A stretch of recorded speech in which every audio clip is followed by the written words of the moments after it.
Hello students, you are most welcome once again in calculus classes for mathematics, physics and science.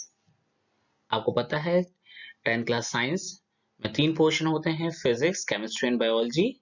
आज हम biology का chapter number 6 start करेंगे और chapter number 6 को समझेंगे क्योंकि इसमें समझना बहुत इंपॉर्टेंट चीज है। क्योंकि आपको अगर बायोलॉजी में समझ में आ गया तो लर्न करना थोड़ा आसान हो जाता है। चैप्टर का नाम है लाइफ प्रोसेसेस ना, जैसे नाम से ही लग रहा है लाइफ प्रोसेसेस, तो हम उसके बारे में वैसे ही डिस्कस करेंगे, वैसे ही उसको समझेंगे। लाइफ प्रोसेस होती क्या है? देखिए, लाइफ प्रोसेस सिंपली अगर हम बात करें तो maintenance of living organisms must go on even at the condition when they are not physically active. मतलब कहने का ये हुआ कि कोई जरूरी नहीं कि किसी ऑर्गेनिजम्स का फिजिकली एक्टिव होना, अगर वो फिजिकली एक्टिव नहीं भी है तो उसकी बॉडी में मेंटेनेंस का काम चलता रहता है। कब? जब वो फालतू बैठा है तब भी, या वो सो रहा है तब भी, या कोई काम कर रहा है तब भी। तो this maintenance job through the cell functioning है ना। देखिए अभी जो मेंटेनेंस का काम कौन करेगा? सेल, है ना। तो this maintenance job through cells functioning has to go on. मतलब ये फंक्शनिंग सेल और दैट मींस ऑर्गन्स जो हमारी बॉडी में उनके थ्रू चलती रहती है। The life process includes the activities performed by the different organs to maintain the body। मतलब बॉडी को मेंटेन करने के लिए डिफरेंट ऑर्गन्स जो डिफरेंट एक्टिविटीज परफॉर्म करते हैं, उसको हम कह सकते हैं कि वो लाइफ प्रोसेस में इंक्लूड है। कुछ लाइफ प्रोसेस के बारे में, यहाँ पर प्रोसेस के बारे में हम डिस्कस करेंगे। पहली और बहुत ही इंपॉर्टेंट लाइफ प्रोसेस है जिसका नाम है न्यूट्रिशन। न्यूट्रिशन बहुत ही सिंपल है समझना। आपको पता है हम न्यूट्रिशन क्यों लेते हैं, न्यूट्रिशियस फूड क्यों खाते हैं? Just because of energy. Energy को हम ऑब्टेन करना चाहते हैं, एनर्जी लेना चाहते हैं, तो हम कह सकते हैं the process of obtaining energy through consumption of food is called as nutrition. Nutrition मतलब energy consumption through the by the eating the food और बाय टेकिंग और बाय ऑब्टेनिंग और by the consumption of food. मतलब food का consumption करके energy obtain करना ही nutrition है। इसके बाद आता है रेस्पिरेशन। रेस्पिरेशन के बारे में थोड़ा सा मिसकंसेप्शन होता है बच्चों में।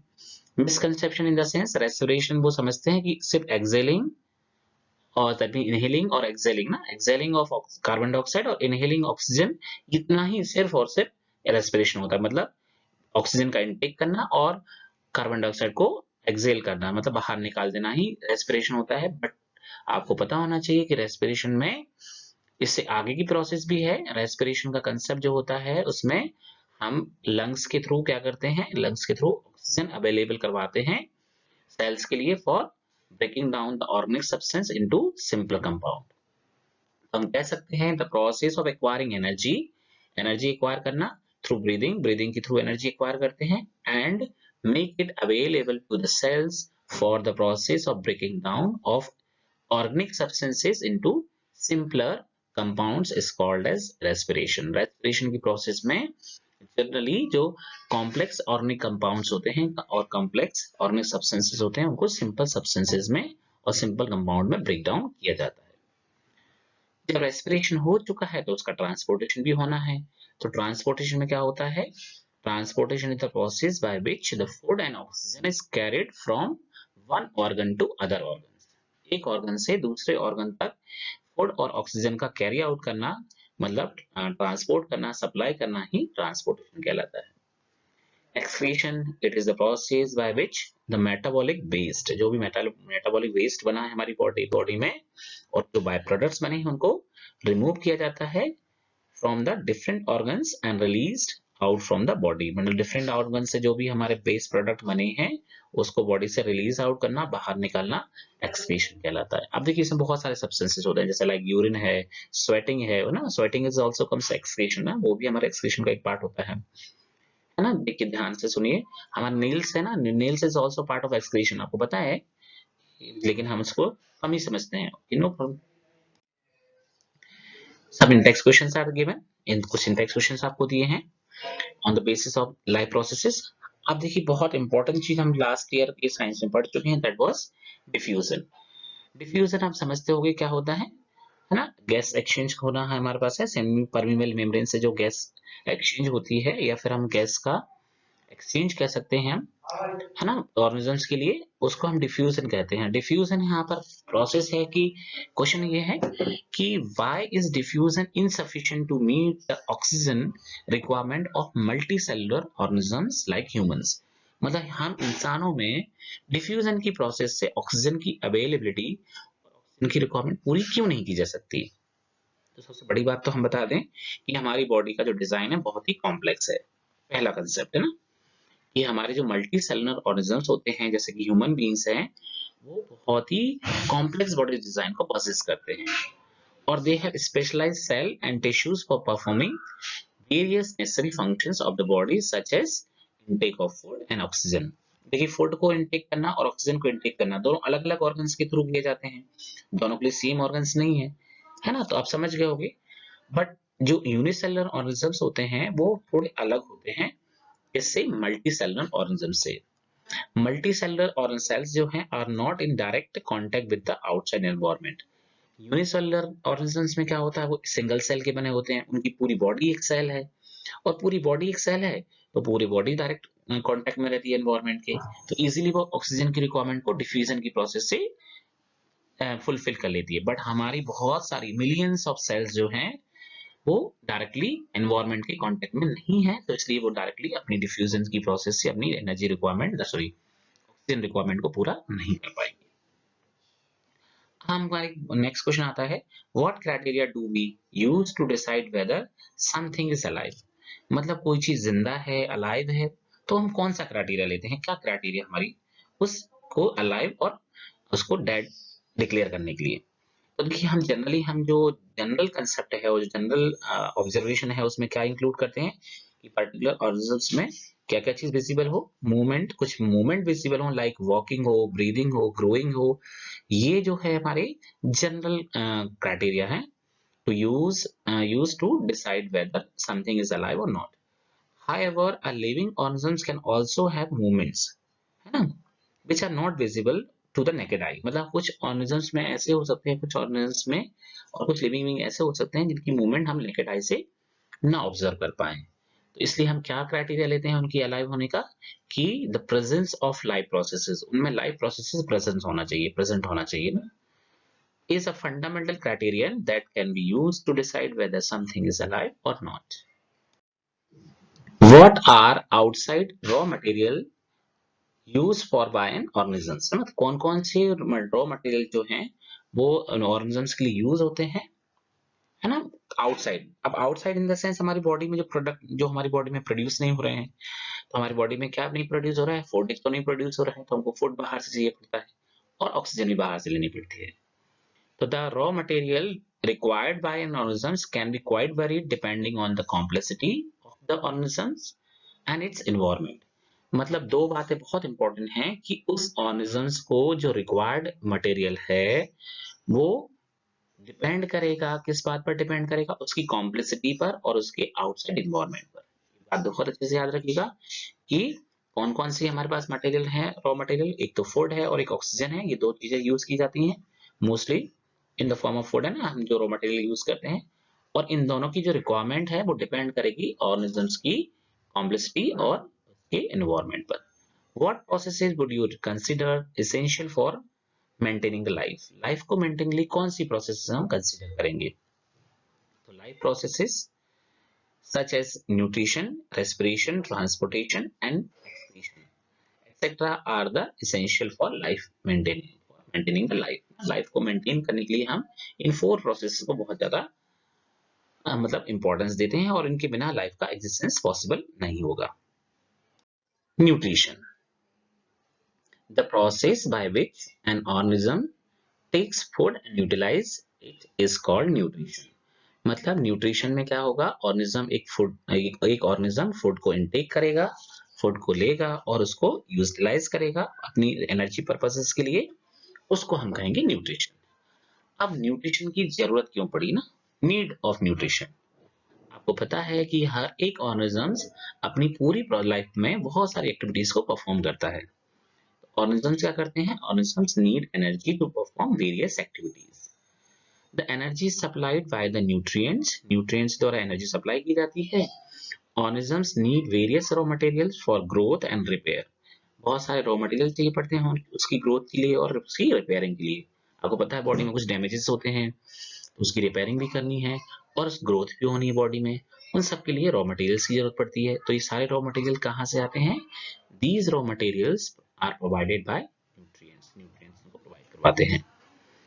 न्यूट्रिएंट्स, अब देखिए हम इसको और डिटेल में डिस्कस करेंगे। Materials which provide nutrition to organisms, एक ऐसा मटेरियल जो ऑर्गेनिजम्स के लिए न्यूट्रिशन प्रोवाइड करवाएगा उसको हम कहेंगे न्यूट्रिएंट्स। इसमें हम क्या लेते हैं? Carbohydrates, proteins and fats are the main nutrients. ये हमारे मेन न्यूट्रिएंट्स है हमारी बॉडी के लिए। ये एक लार्ज अमाउंट में चाहिए पड़ते हैं, एक बिग अमाउंट में चाहिए पड़ते हैं, इसलिए इनको कहा जाता है मैक्रोन्यूट्रिएंट्स। ओके, जो ज्यादा अमाउंट में चाहिए पड़ते हैं उनको क्या कहा जाता है? मैक्रोन्यूट्रिएंट्स। आप देख पाएंगे यहाँ पर macro that means in large amount, है ना। मैक्रो दैट मींस बड़ा होता है काफी।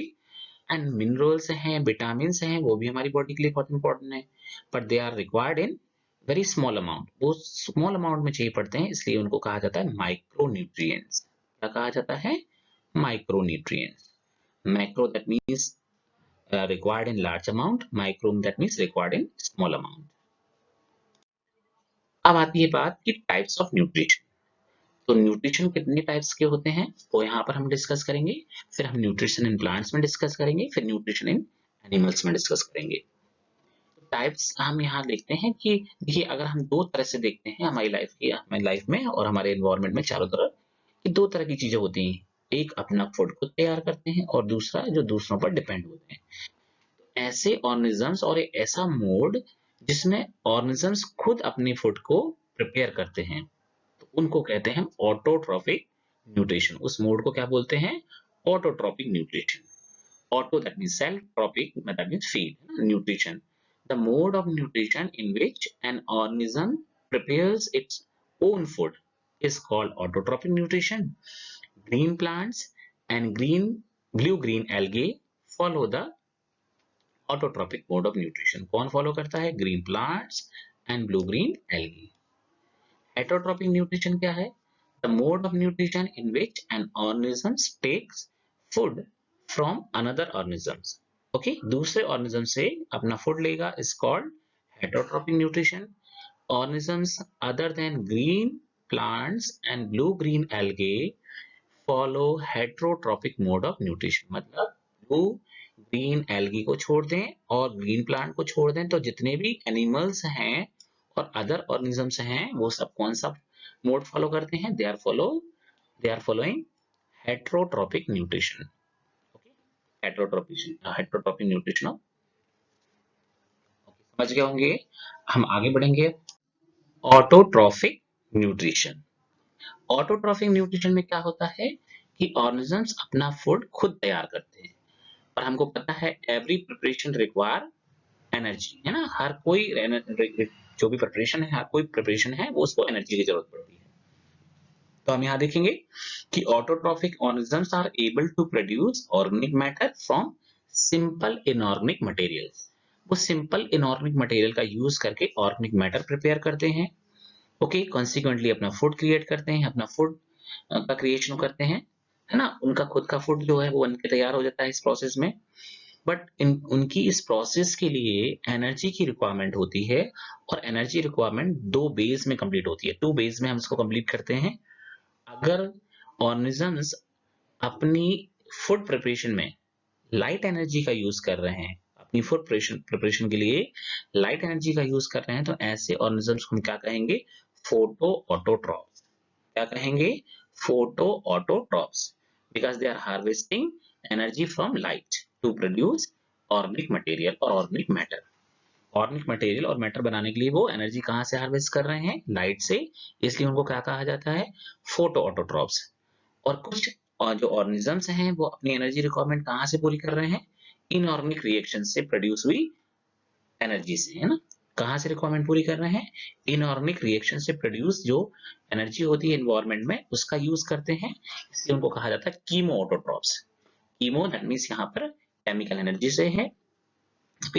केमिकल एनर्जी कहाँ से होती है? जो इनऑर्गेनिक रिएक्शंस हमारे एनवायरनमेंट में हो रही होती हैं, उसके थ्रू जो एनर्जी मिलती है, उसके एनर्जी रिक्वायरमेंट पूरी करते हैं, इसलिए इनको कहा जाता है कीमोऑटोट्रॉफ्स। I hope good. अब यहाँ पर हम देखेंगे टाइप्स ऑफ न्यूट्रिशन जिसको हम पीछे पढ़ चुके हैं। Autotrophs that means autos that means self है, ट्रॉफ्स दैट मीन्स फीड है। जो ऑर्गेनिजम्स क्या करेंगे? सिंपल इनऑर्गेनिक सब्सटेंस को यूज करेंगे और इधर क्या यूज करेंगे? लाइट एनर्जी यूज करेंगे तो उनको फोटोसिंथेसिस का काम करेंगे, और केमिकल एनर्जी का यूज करेंगे तो उनको कहेंगे कीमोसिंथेसिस ना। मतलब फोटोसिंथेसिस मतलब फोटो एनर्जी का यूज हो गया, यहाँ पर लाइट एनर्जी का यूज हो गया। Chemosynthesis that means chemical energy का यूज हो गया, और क्या कर लिया उन्होंने? सिंथेसाइज, फूड का सिंथेसाइज कर लिया। सिंथेसाइज का मतलब यहाँ पर बनाना से है ना, मतलब कहने का मतलब प्रिपरेशन से है। ओके। हेटरोट्रॉप्स, हेटरोट्रॉप्स का काम आप जानते ही हैं, है ना। Obtains energy through intake and digestion ना। इनटेक होगा and digestion of organic substances, intake करेंगे उसका डाइजेशन करेंगे ऑर्गेनिक सब्सटेंसेस का। और एनिमल्स भी आते हैं और प्लांट टिश्यूज भी हो सकते हैं ना। ऑर्गेनिक सब्सटेंसेस क्या होंगे हमारे पास? कुछ प्लांट को भी हम खाते हैं, ऑर्गेनिज्म से होते हैं, और कुछ एनिमल्स को भी खाया जाता है। तो यहाँ पर जो ऑर्गेनिक सब्सटेंसेस हैं वो एनिमल्स भी हो सकते हैं और प्लांट्स भी हो सकते हैं।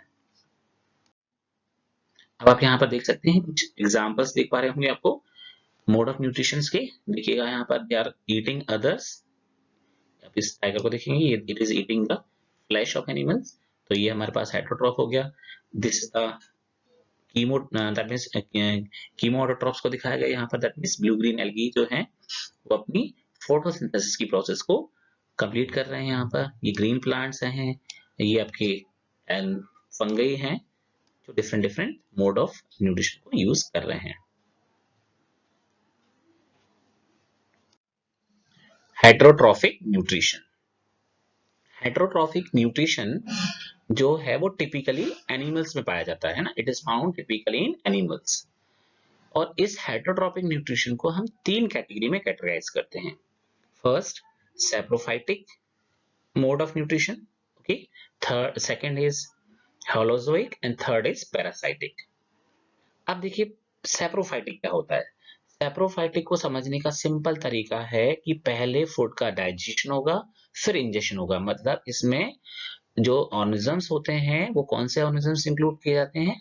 Decay organisms. डिके ऑर्गेनिज्म समझते होंगे, जो चीजों को डिकम्पोज करते हैं, है ना। दे डाइजेस्ट डेड मटेरियल्स, जो भी डेड मटेरियल होता है उसको पहले डाइजेस्ट करते हैं, इसका यूज करके, एंजाइम्स का यूज करके ना।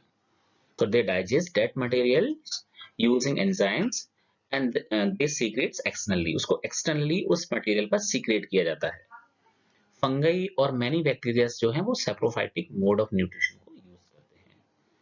होलोजोइक में क्या होता है? Holozoic just opposite of saprophytic. इसमें पहले सैप्रोफाइटिक में क्या हुआ था? इन सैप्रोफाइट में पहले डाइजेशन हुआ फिर इंजेशन हुआ, but in case of holozoic first ingestion होता है and digestion happens inside the body, body के इनसाइड होता है डाइजेशन। किस मोड में? होलोजोइक मोड ऑफ न्यूट्रिशन में। आई होप कि समझ गए होंगे। होलोजोइक मोड ऑफ न्यूट्रिशन में क्या होता है? डाइजेशन बॉडी के अंदर होता है, पहले इंजेशन फिर डाइजेशन। तो आई होप कि आप सैप्रोफाइटिक मोड ऑफ न्यूट्रिशन समझ गए और होलोजोइक भी समझ गए। पैरासाइटिक में क्या है? पैरासाइटिक मोड जो है इसमें फीडिंग करते हैं ऑर्गेनिजम्स विदाउट किलिंग देम। मतलब अगर एक होस्ट एनिमल है, जैसे सपोज कि लाइस की बात करें, हमारे सिर में लाइस होती है। अब लाइस के लिए हम क्या हो गए? हम होस्ट हो गए। तो वो हमारे सेल में बैठ के हमारे ब्लड को क्या करती है? सक करती रहती है, बट हमको मारती नहीं है। तो पैरासाइटिक मोड में क्या होगा? Feed on living organisms without killing them. मतलब हम फीड करते हैं ऑर्गेनिजम्स के ऊपर, उनको फीड करते हैं बट उनको किल नहीं करते हैं। इस चीज को ध्यान रखिएगा। Hope so you understood. तो heterotrophic nutrition can be further divide into two types. यहाँ पर टू टाइप्स समझ गए हैं। कौन से टू टाइप्स लिए हैं इन्होंने? Saprophytic nutrition and holozoic nutrition. Parasitic को ना अलग ही रख दिया है, समझ गए होगे ना, है ना। समझ गए। हेटरोट्रॉपिक न्यूट्रिशन को हमने फर्दर डिवीजन किया है ऐसे, जैसे मैंने बताया था आपको। ओवरऑल आप तीन कैटेगरी ले सकते हैं: saprophytic nutrition, holozoic nutrition and parasitic nutrition. Okay. अब सैप्रोफाइटिक को फिर से हम एक बार अलग सेपरेटली डिस्कस करेंगे, सेपरेटली समझेंगे। सैप्रोफाइटिक न्यूट्रिशन जनरली कहाँ होता है? उन ऑर्गेनिजम्स में होता है जो डिकेइंग का प्रोसेस करते हैं, दैट मींस डिकम्पोजर्स होते हैं। In saprophytic nutrition, the organism secretes the digestive juices on the food. Food के ऊपर पहले क्या होता है, वो डाइजेस्टिव जूसेस को सीक्रेट करते हैं, जिससे फूड का डाइजेशन होता है बॉडी के बाहर. The food is digested while it is still to be ingested. That means पहले फूड को डाइजेस्ट किया जाता है, फिर उसको इंजेस्ट किया जाता है. तो हम कह सकते हैं the digested food is then ingested by the organisms. पहले उसका डाइजेशन, फिर उसका इंजेशन. एक बात और अच्छे से ध्यान रखनी है कि जितने भी डिकम्पोजर्स हैं all follow saprophytic mode of nutrition. Some insects भी इसको फॉलो करते हैं, लाइक हाउस फ्लाइज है ना. हाउस फ्लाइज को देखा होगा कि पहले पूरी चीजों जो भी खाना होता है उसको गंदा करती है, फिर इसको वो गंदा करना इन सेंस उस पर वाइल्ड जो भी डाइजेस्टिव जूसेस होते हैं उनको सीक्रेट करती है, और फिर इसको वो क्या हो जाते हैं, वो डिके होना शुरू हो जाते हैं, है ना, डिकम्पोज होना शुरू हो जाते हैं, फिर उसको वो खाती है. ओके, समझ गए होगे. होलोजोइक जो है न्यूट्रिशन है वो जनरली जस्ट अपोजिट है सैप्रोफाइटिक का. इसमें डाइजेशन जो है बॉडी के अंदर होता है ना. सैप्रोफाइटिक में डाइजेशन पहले हुआ देन इंजेशन, इसमें पहले इंजेशन फिर डाइजेशन. ओके, तो होलोजोइक न्यूट्रिशन में क्या होगा, digestion happens inside the body, है ना. ये चीज बहुत अच्छे से याद रखिएगा, ये digestion happens inside the body of the organism. That means after the food is ingested, food का इंजेशन पहले होगा और फिर डाइजेशन होगा. जितने भी एनिमल्स हैं, most of animals follow this mode of nutrition. Most of animals इस मोड को फॉलो करते हैं. यहाँ पे देखिए, इसको बिल्कुल अच्छे से क्लियरली हम समझ जाएंगे. ऑर्गेनिजम्स को हमने दो पार्ट में कैटेगराइज किया, ऑटोट्रॉफिक एंड हेटेरोट्रॉफिक. ऑटोट्रॉफिक को फिर से फर्दर डिवाइड किया, कीमोट्रॉफिक जो केमिकल एनर्जी का यूज करेंगे, and photo autotrophic. Photo autotrophic that means वो लाइट एनर्जी का यूज करेंगे. लाइट एनर्जी का यूज करके अपना फूड प्रिपेयर करेंगे, वो फोटो ऑटोट्रॉपिक्स कहलाएंगे. जो केमिकल एनर्जी का यूज करके अपना फूड प्रिपेयर करेंगे वो कीमो ऑटोट्रॉपिक कहा जाएगा. हेटेरोट्रॉपिक को मैंने जैसे बताया था तीन पार्ट में, holozoic and saprophytic and parasitic. तीन, होलोजोइक में डाइजेशन बॉडी के अंदर, सैप्रोफाइटिक में पहले डाइजेशन फिर इंजेशन, और पैरासाइटिक में जिसमें ऑर्गेनिजम्स के ऊपर फीडिंग की जाती है विदाउट किलिंग देम, उनको बिना मारे हुए उनके ऊपर फीडिंग की जाती है. और देखिए यहाँ पर बहुत इंपॉर्टेंट बात है कि पैरासाइटिक मोड में ऑलमोस्ट सभी चीजें प्रेजेंट हैं. देखिए, बैक्टीरियाज भी हैं, फंगस भी हैं, प्रोटिस्ट भी हैं, एनिमल्स भी हैं, प्लांट्स भी हैं. Some plants are also parasite, है ना, पैरासाइट होते हैं. जैसे आपने नाम सुना होगा, अमरबेल का नाम सुना होगा. Plant nutrition. प्लांट न्यूट्रिशन में हम समझेंगे कि ग्रीन प्लांट्स जो है अपना फूड कैसे बनाते हैं, किस तरह से प्रिपेयर करते हैं.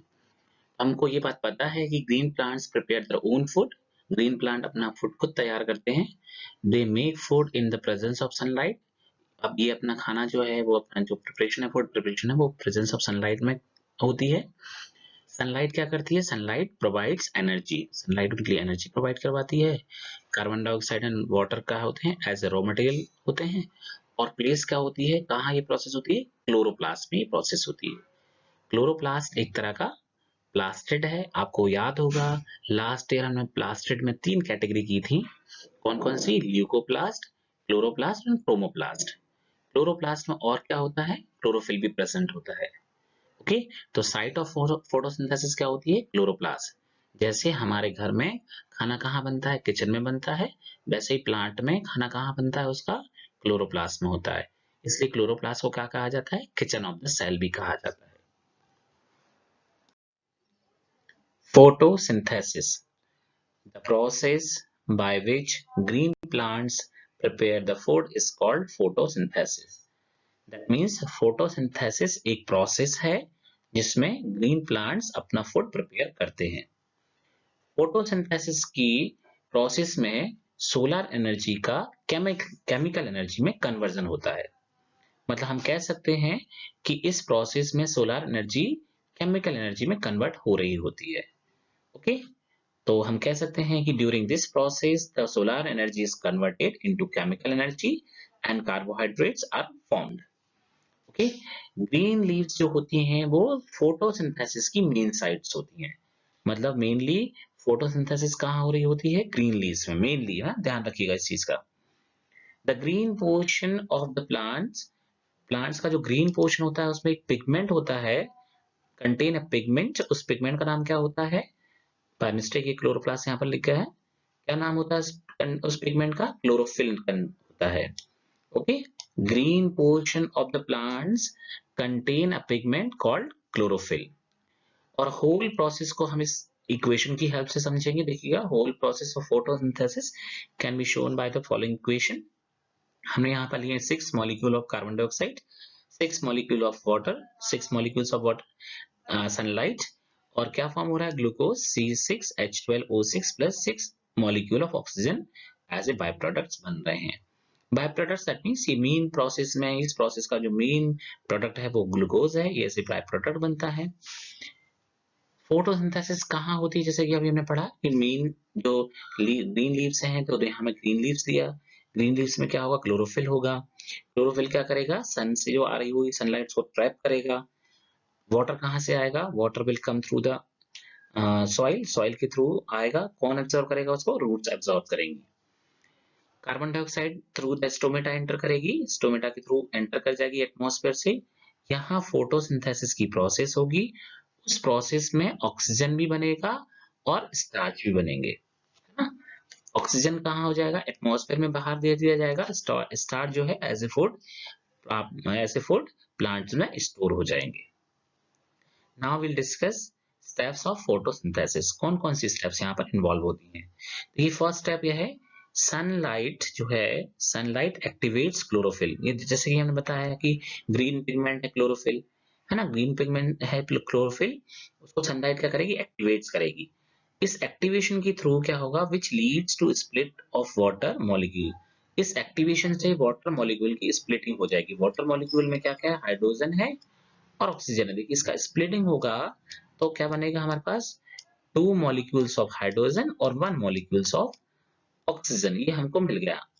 अब आपको पता है कि जब ये वाटर का स्प्लिटिंग हो गया है, वाटर मॉलिक्यूल स्प्लिट हो गया है, and who is responsible for this splitting process, chlorophyll ना. तो एक बार फिर से ध्यान से सुनिएगा, sunlight activates chlorophyll, sunlight chlorophyll को एक्टिवेट करता है, और एक्टिवेशन के बाद ये जो क्लोरोफिल का एक्टिवेशन हो गया है, ये लीड करता है वाटर मॉलिक्यूल की splitting. That means water molecule है वो स्प्लिट हो जाता है.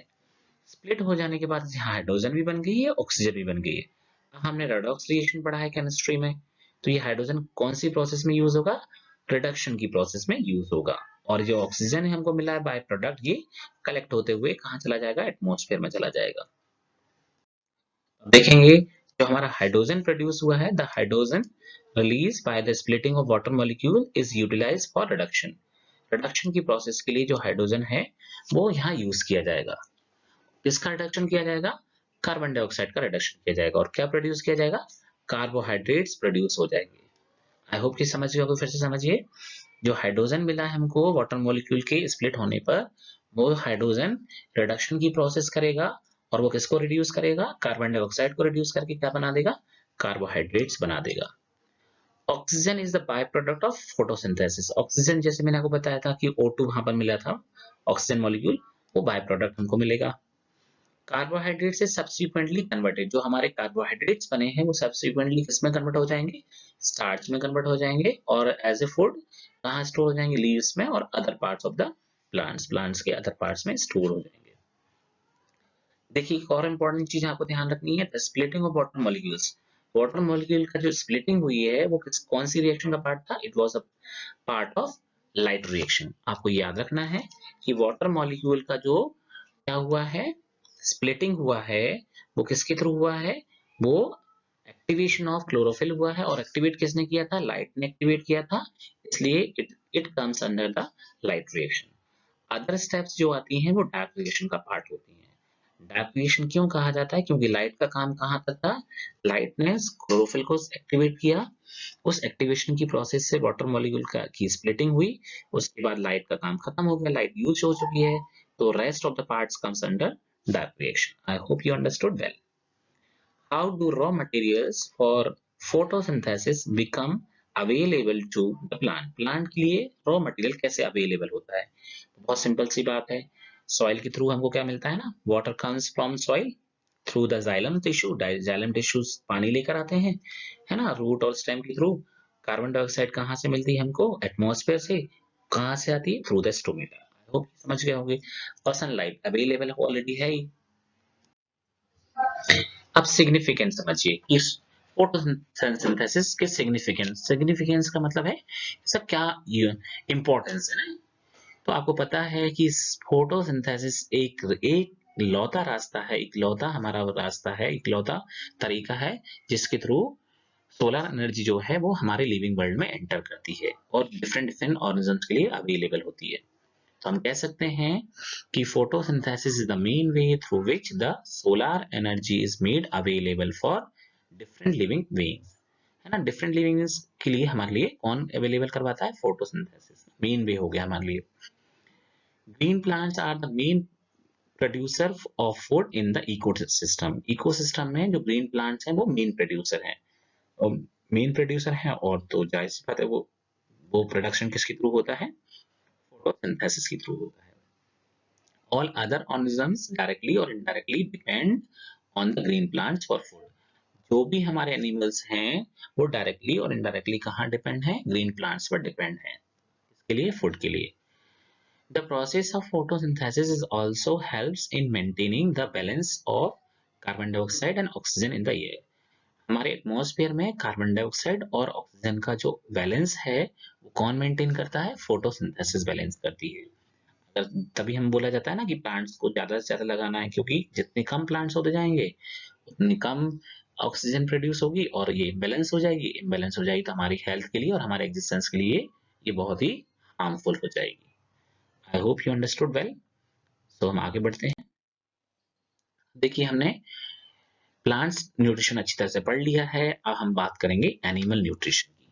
फिर से हम आ जाते हैं एनिमल न्यूट्रिशन में। कहाँ पर? Heterotrophic nutrition. हेट्रोट्रॉपिक न्यूट्रिशन में जनरली क्या था? हमने इसमें पढ़ा था कि ऑर्गेनिजम्स जो हैं, एनिमल्स जो हैं, वो अपने फूड के लिए दूसरे ऑर्गेनिजम्स पर डिपेंड हैं। तो जब कोई ऑर्गेनिज्म अपने फूड के लिए दूसरे ऑर्गेनिज्म पर डिपेंड हो जाता है तो ऐसे न्यूट्रिशन के मोड को हेट्रोट्रॉपिक मोड ऑफ न्यूट्रिशन कहा जाता है। ओके, अब यहाँ पर हम देखेंगे कि हमने हेट्रोट्रॉपिक न्यूट्रिशन को बेसिकली दो पार्ट में डिवाइड किया था, बट मैं कहूंगा फिर से इसको आपको तीन पार्ट में रखना है। पहला सेप्रोफाइटिक, दूसरा होलोजोइक और तीसरा पैरासाइटिक। कौन कौन सा? फिर से याद रखिएगा, सेप्रोफाइटिक, होलोजोइक एंड पैरासाइटिक। मैं शॉर्ट में बता दूं क्योंकि हम ये चीज पहले भी पढ़ चुके हैं। सेप्रोफाइटिक क्या होता है? हमारे डिकेइंग ऑर्गेनिजम्स हैं, ये डिकम्पोजर्स हैं, ये डेड एनिमल्स को फीड करते हैं। पहले ये क्या करते हैं? डाइजेस्टिव जूसेस को डेड बॉडीज पर, डेड एनिमल्स पर सीक्रेट करते हैं। डाइजेस्टिव जूसेस पहले डाइजेशन होता है, फिर उसको इंजेस्ट करते हैं। दैट मींस पहले कॉम्प्लेक्स सब्सटेंसेस को ये सिंपल सब्सटेंसेस में ब्रेक डाउन करते हैं और इसके बाद ये उसको फीड करते हैं। ये हमारा सेप्रोफाइटिक मोड ऑफ न्यूट्रिशन है। यहाँ आप देख सकते हैं कुछ पिक्चर्स लगी हैं आपके नॉलेज को इनहेंस करने के लिए हैं। जब आप फ्री रहें तो इनके बारे में सोचिएगा और इनके बारे में जानने की कोशिश करिएगा, है ना।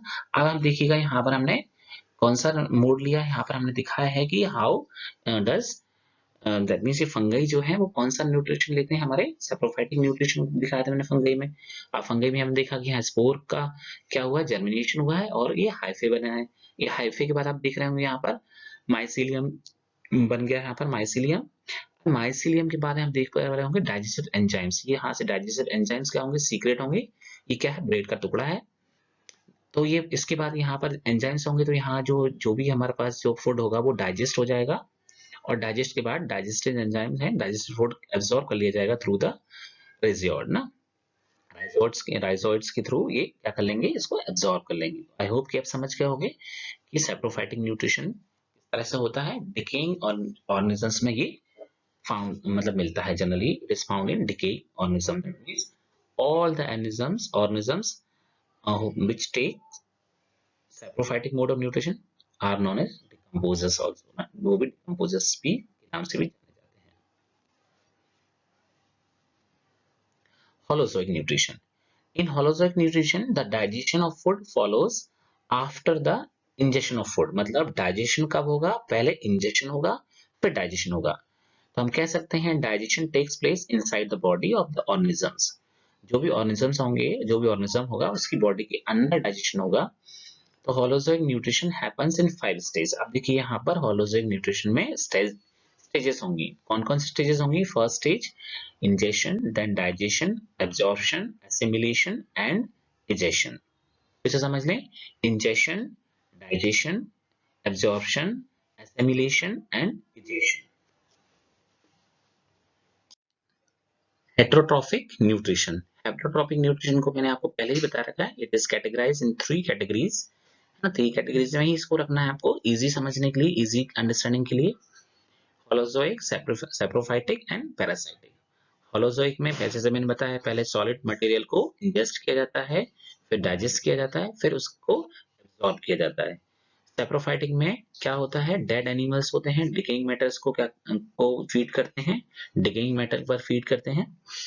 पहले डाइजेस्टिव ज्यूसेस को, डाइजेस्टिव एंजाइम्स को क्या करते हैं, सीक्रेट करते हैं एक्सटर्नली. पहले फूड का डाइजेशन होता है, फिर न्यूट्रिएंट्स का एब्जॉर्प्शन होता है.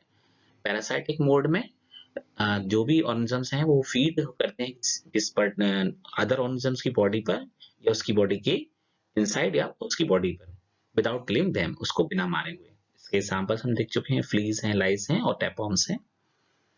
स्टेप्स ऑफ होलोजोइक न्यूट्रिशन, कौन कौन सी स्टेप्स हमारे पास अवेलेबल हैं किसमें, होलोजोइक न्यूट्रिशन में. First, injection.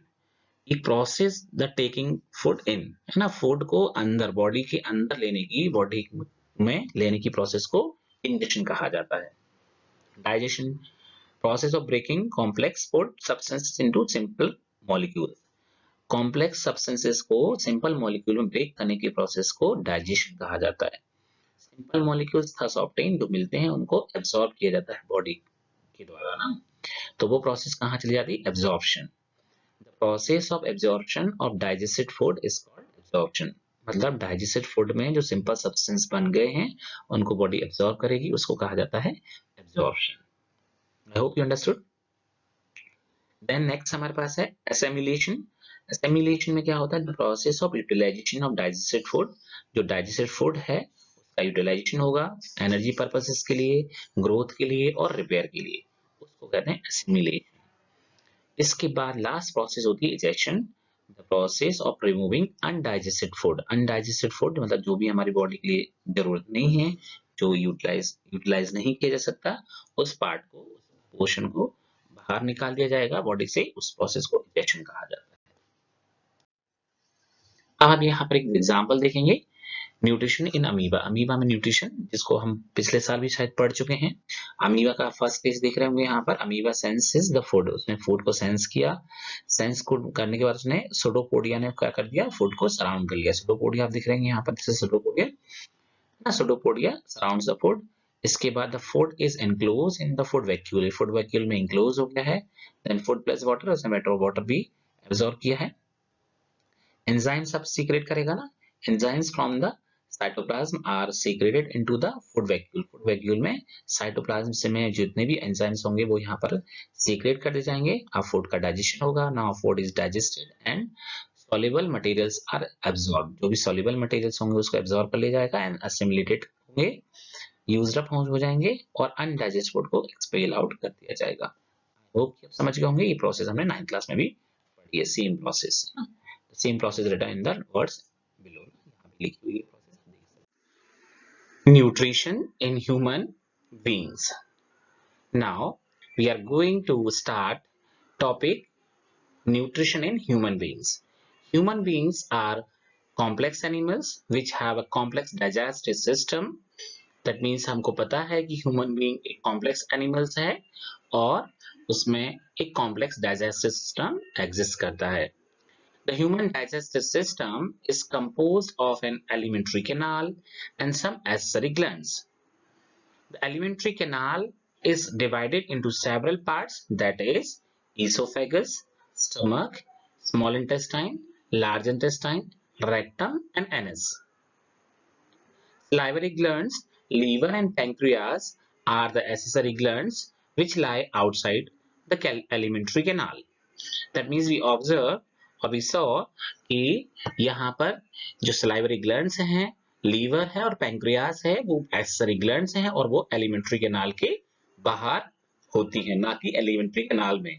These are the accessory glands. That means जब excessive, जब इनको यूज करना होता है, that means जब टाइम टू टाइम इनकी जरूरत होती है, जैसे जो भी जूसेस आते हैं या जूसेस सीक्रेट्स होते हैं तो टाइम टू टाइम इनको वहां से एक्सेस कर लिया जाता है। Structure of human digestive system, so now we'll discuss human digestive system. So in human digestive system we'll start from mouth or buccal cavity. Mouth has teeth and tongue. Salivary glands are also present in the mouth. हम mouth में तीन चीजों को basically देखते हैं, एक teeth है, दूसरा टंग और salivary glands. The tongue has gustatory receptors which perceive the sense of taste. That means as soon as we are eating the food, हमको टेस्ट का आभास होता है, टेस्ट का परसेप्शन आता है, और ये परसेप्शन कहाँ से आता है? जस्टिटरी रिसेप्टर से। टंग्स में जस्टिटरी रिसेप्टर्स होते हैं जो हमको टेस्ट का सेंस देते हैं। Tongue helps in turning over the food. Turning over the food that means food को बार बार पलटने का काम करती है टंग, and so that saliva can be properly mixed in it. So जिससे कि saliva उसमें properly mix हो जाती है। Teeth help in breaking down the food into smaller particles so that the swallowing of the food becomes easier. That means ये जो हमारे teeth होते हैं वो foods के small particles बना देते हैं, that means को break कर देते हैं small particles में, जिससे कि food का swallowing जो है, that means food का intaking जो है वो easy हो जाती है। हमारे माउथ में 4 टाइप्स के टीथ प्रेजेंट होते हैं। There are 4 types of teeth in human being.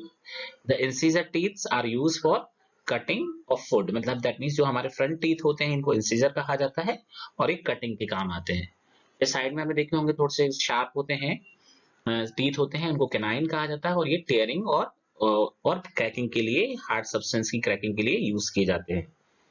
Pre molar जो होते हैं वो कोर्स ग्राइंडिंग के लिए यूज किए जाते हैं, और मोलार जो टीथ होते हैं सबसे बैक में, वो हमारी फाइन ग्राइंडिंग का काम करते हैं। Salivary glands secret saliva. Salivary glands का काम सलाइवा सीक्रेट करना होता है, और सलाइवा का काम क्या होता है? Saliva makes the food slippery which makes it easy to swallow. That means salivary glands saliva secrete करती हैं और वो सलाइवा प्रॉपर्ली फूड में मिक्स हो जाती है, जिससे फूड जो है वो स्लिपरी हो जाता है और स्वॉलोइंग की प्रोसेस जो है वो इजी हो जाती है। इंस्टेड ऑफ इट, मतलब इसके अलावा सलाइवा में कुछ एंजाइम्स भी होते हैं, जैसे कि सलाइवरी एमाइलेज है और टाइलिन है। ये जो एंजाइम्स होते हैं, जैसे कि सलाइवरी एमाइलेज का नाम बताया मैंने और टाइलिन बताया, तो सलाइवरी एमाइलेज क्या करता है? Digest starch and convert it into sucrose, मतलब स्टार्च को क्या करता है? डाइजेस्ट कर देता है और सुक्रोज में कन्वर्ट कर देता है। आप देखिएगा यहाँ पर ह्यूमन डाइजेस्टिव सिस्टम आपके सामने है। ह्यूमन डाइजेस्टिव सिस्टम स्टार्ट होता है कहाँ से? माउथ से, और कहाँ तक होता है बोला? एनस तक चलता है। इसमें 3 एसेसरी ग्लैंड्स का भी इंक्लूजन होता है, जो कि हम डिस्कस कर चुके हैं। इसमें कि आपको यहाँ पर दिख रहा होगा लीवर है, देखिएगा यहाँ पर liver, and this is pancreas, and यहाँ पर आपकी these are the salivary glands, है ना, these are the accessory glands, and the alimentary canal start from mouth and goes to esophagus, stomach, large intestine, sorry, small intestine, then large intestine, rectum, and anus. We'll discuss each and every part nicely in detail. So आपको पता है हमने सबसे पहले mouth को discuss किया। Mouth में हमने देखा कि क्या क्या था माउथ में, तो ये टीथ के बारे में डिस्कस किया, टंग का डिस्कस किया और सलाइवरी ग्लैंड्स का डिस्कस किया। सलाइवरी ग्लैंड से सीक्रेट होने वाली सलाइवा का फंक्शन भी हमने जाना कि क्या फंक्शन होता है और वो किस तरह से डाइजेशन की हेल्प में, सॉरी, प्रोसेस में हेल्प करती है। Now will discuss about stomach. Stomach is a back like organ, back के जैसा ऑर्गन होता है और ये मस्कुलर ऑर्गन होता है, हाईली मस्कुलर वॉल से बना होता है, wall of the stomach, help in churning the food. I hope कि आपको चर्निंग की प्रोसेस पता होगी।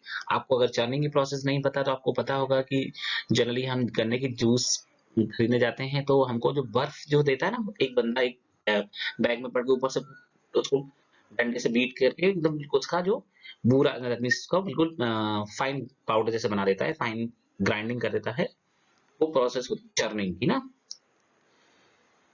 The wall of the stomach secrets hydrochloric acid. जो वॉल होता है हमारे पास स्टमक का, वो कौन सा एसिड सीक्रेट करता है? Hydrochloric acid. अब हाइड्रोक्लोरिक एसिड आप सोच रहे होंगे कि तो ऑलरेडी स्ट्रॉन्ग एसिड है, और ये स्टमक में होगा तो स्टमक की वॉल खराब नहीं हो जाएगी, स्टमक की जो इनर लाइनिंग है वो खराब हो जाएगी, दैट मीन्स वो कोरोड हो जाएगी, क्योंकि हम केमिस्ट्री में पढ़ चुके हैं कि एसिड का जो नेचर होता है वो कोरोसिव नेचर होता है। तो हमको पता होना चाहिए कि हाइड्रोक्लोरिक एसिड जो है उसका फंक्शन क्या है और ये क्यों मतलब हमारी वॉल ऑफ स्टमक को हार्म नहीं पहुंचाता, उसके बारे में हम यहाँ पर डिस्कस करेंगे। Hydrochloric acid kills the germs which may be present in the food. Sometime हम फूड को बहुत अच्छे से तो बनाते हैं, बहुत साफ सुथरा भी रखते हैं, but sometime some germs may be present in the food, तो ये जो जर्म्स हैं उनकी किलिंग किसके थ्रू होती है? हाइड्रोक्लोरिक एसिड के through. Moreover, it makes the medium inside the stomach as acidic. ये जो स्टमक के अंदर का जो मीडियम होता है उसको ये एसिडिक बना देता है। एसिडिक बनाने से क्या होता है, जो एंजाइम्स हैं वो इजीली एक्टिवेट हो जाते हैं, मतलब उनका काम इजी हो जाता है। The acidic medium is necessary for gastric enzymes to work. Gastric enzymes तभी वर्क करेंगे जब वो स्टमक के अंदर का मीडियम एसिडिक होगा। एंजाइम्स पेप्सिन, देखिएगा यहाँ पर एंजाइम का नाम भी आ गया है, एंजाइम पेप्सिन क्या करता है? सीक्रेटेड इन द स्टमक, ये स्टमक में सीक्रेट होता है। Does partial digestion of protein, that means protein का पार्शियल डाइजेशन किसके थ्रू होता है? पेप्सिन के थ्रू होता है। इसको आप अच्छे से नोट डाउन करेंगे। एंड द म्यूकस, देखिए यहाँ पर म्यूकस भी सीक्रेट होती है वॉल ऑफ द स्टमक से। The mucus secreted by the wall of the stomach saves the inner lining of stomach from the getting damaged from hydrochloric acid. That means hydrochloric acid है, जाहिर सी बात acid है तो उसका nature तो corrosive होगा, तो उससे स्टमक की वॉल को, इनर लाइनिंग को कौन बचाता है? म्यूकस बचाता है। म्यूकस का एक पूरा लेयर बना होता है जो कि कहाँ से सीक्रेट होता है? Wall of the stomach. आपको तीन बातें याद रखनी है यहाँ पर। वॉल ऑफ स्टमक का काम क्या हो गया? एक तो हाइड्रोक्लोरिक एसिड को सीक्रेट करना, दूसरा कौन सा एंजाइम हो गया हमारे पास? पेप्सिन एंजाइम हो गया, और तीसरा क्या हो गया? म्यूकस। आई होप कि आपको समझ में आ गया होगा प्रोसेस। एंड आप यहाँ पर हम डाइजेस्टिव सिस्टम को और डिटेल में डिस्कस करेंगे। तो देखिए यहाँ पर हमारे पास माउथ है, माउथ के बाद बकल कैविटी, इस पूरी स्पेस को हम बकल कैविटी के नाम से भी जानते हैं। इसमें हम डिफरेंट चीजों के बारे में भी हम डिस्कस करेंगे, जैसे फेरिंग्स है, लैरिंग्स है, ईसोफेगस है, we will discuss all about it ना। देन हमारे पास आता है स्मॉल इंटेस्टाइन।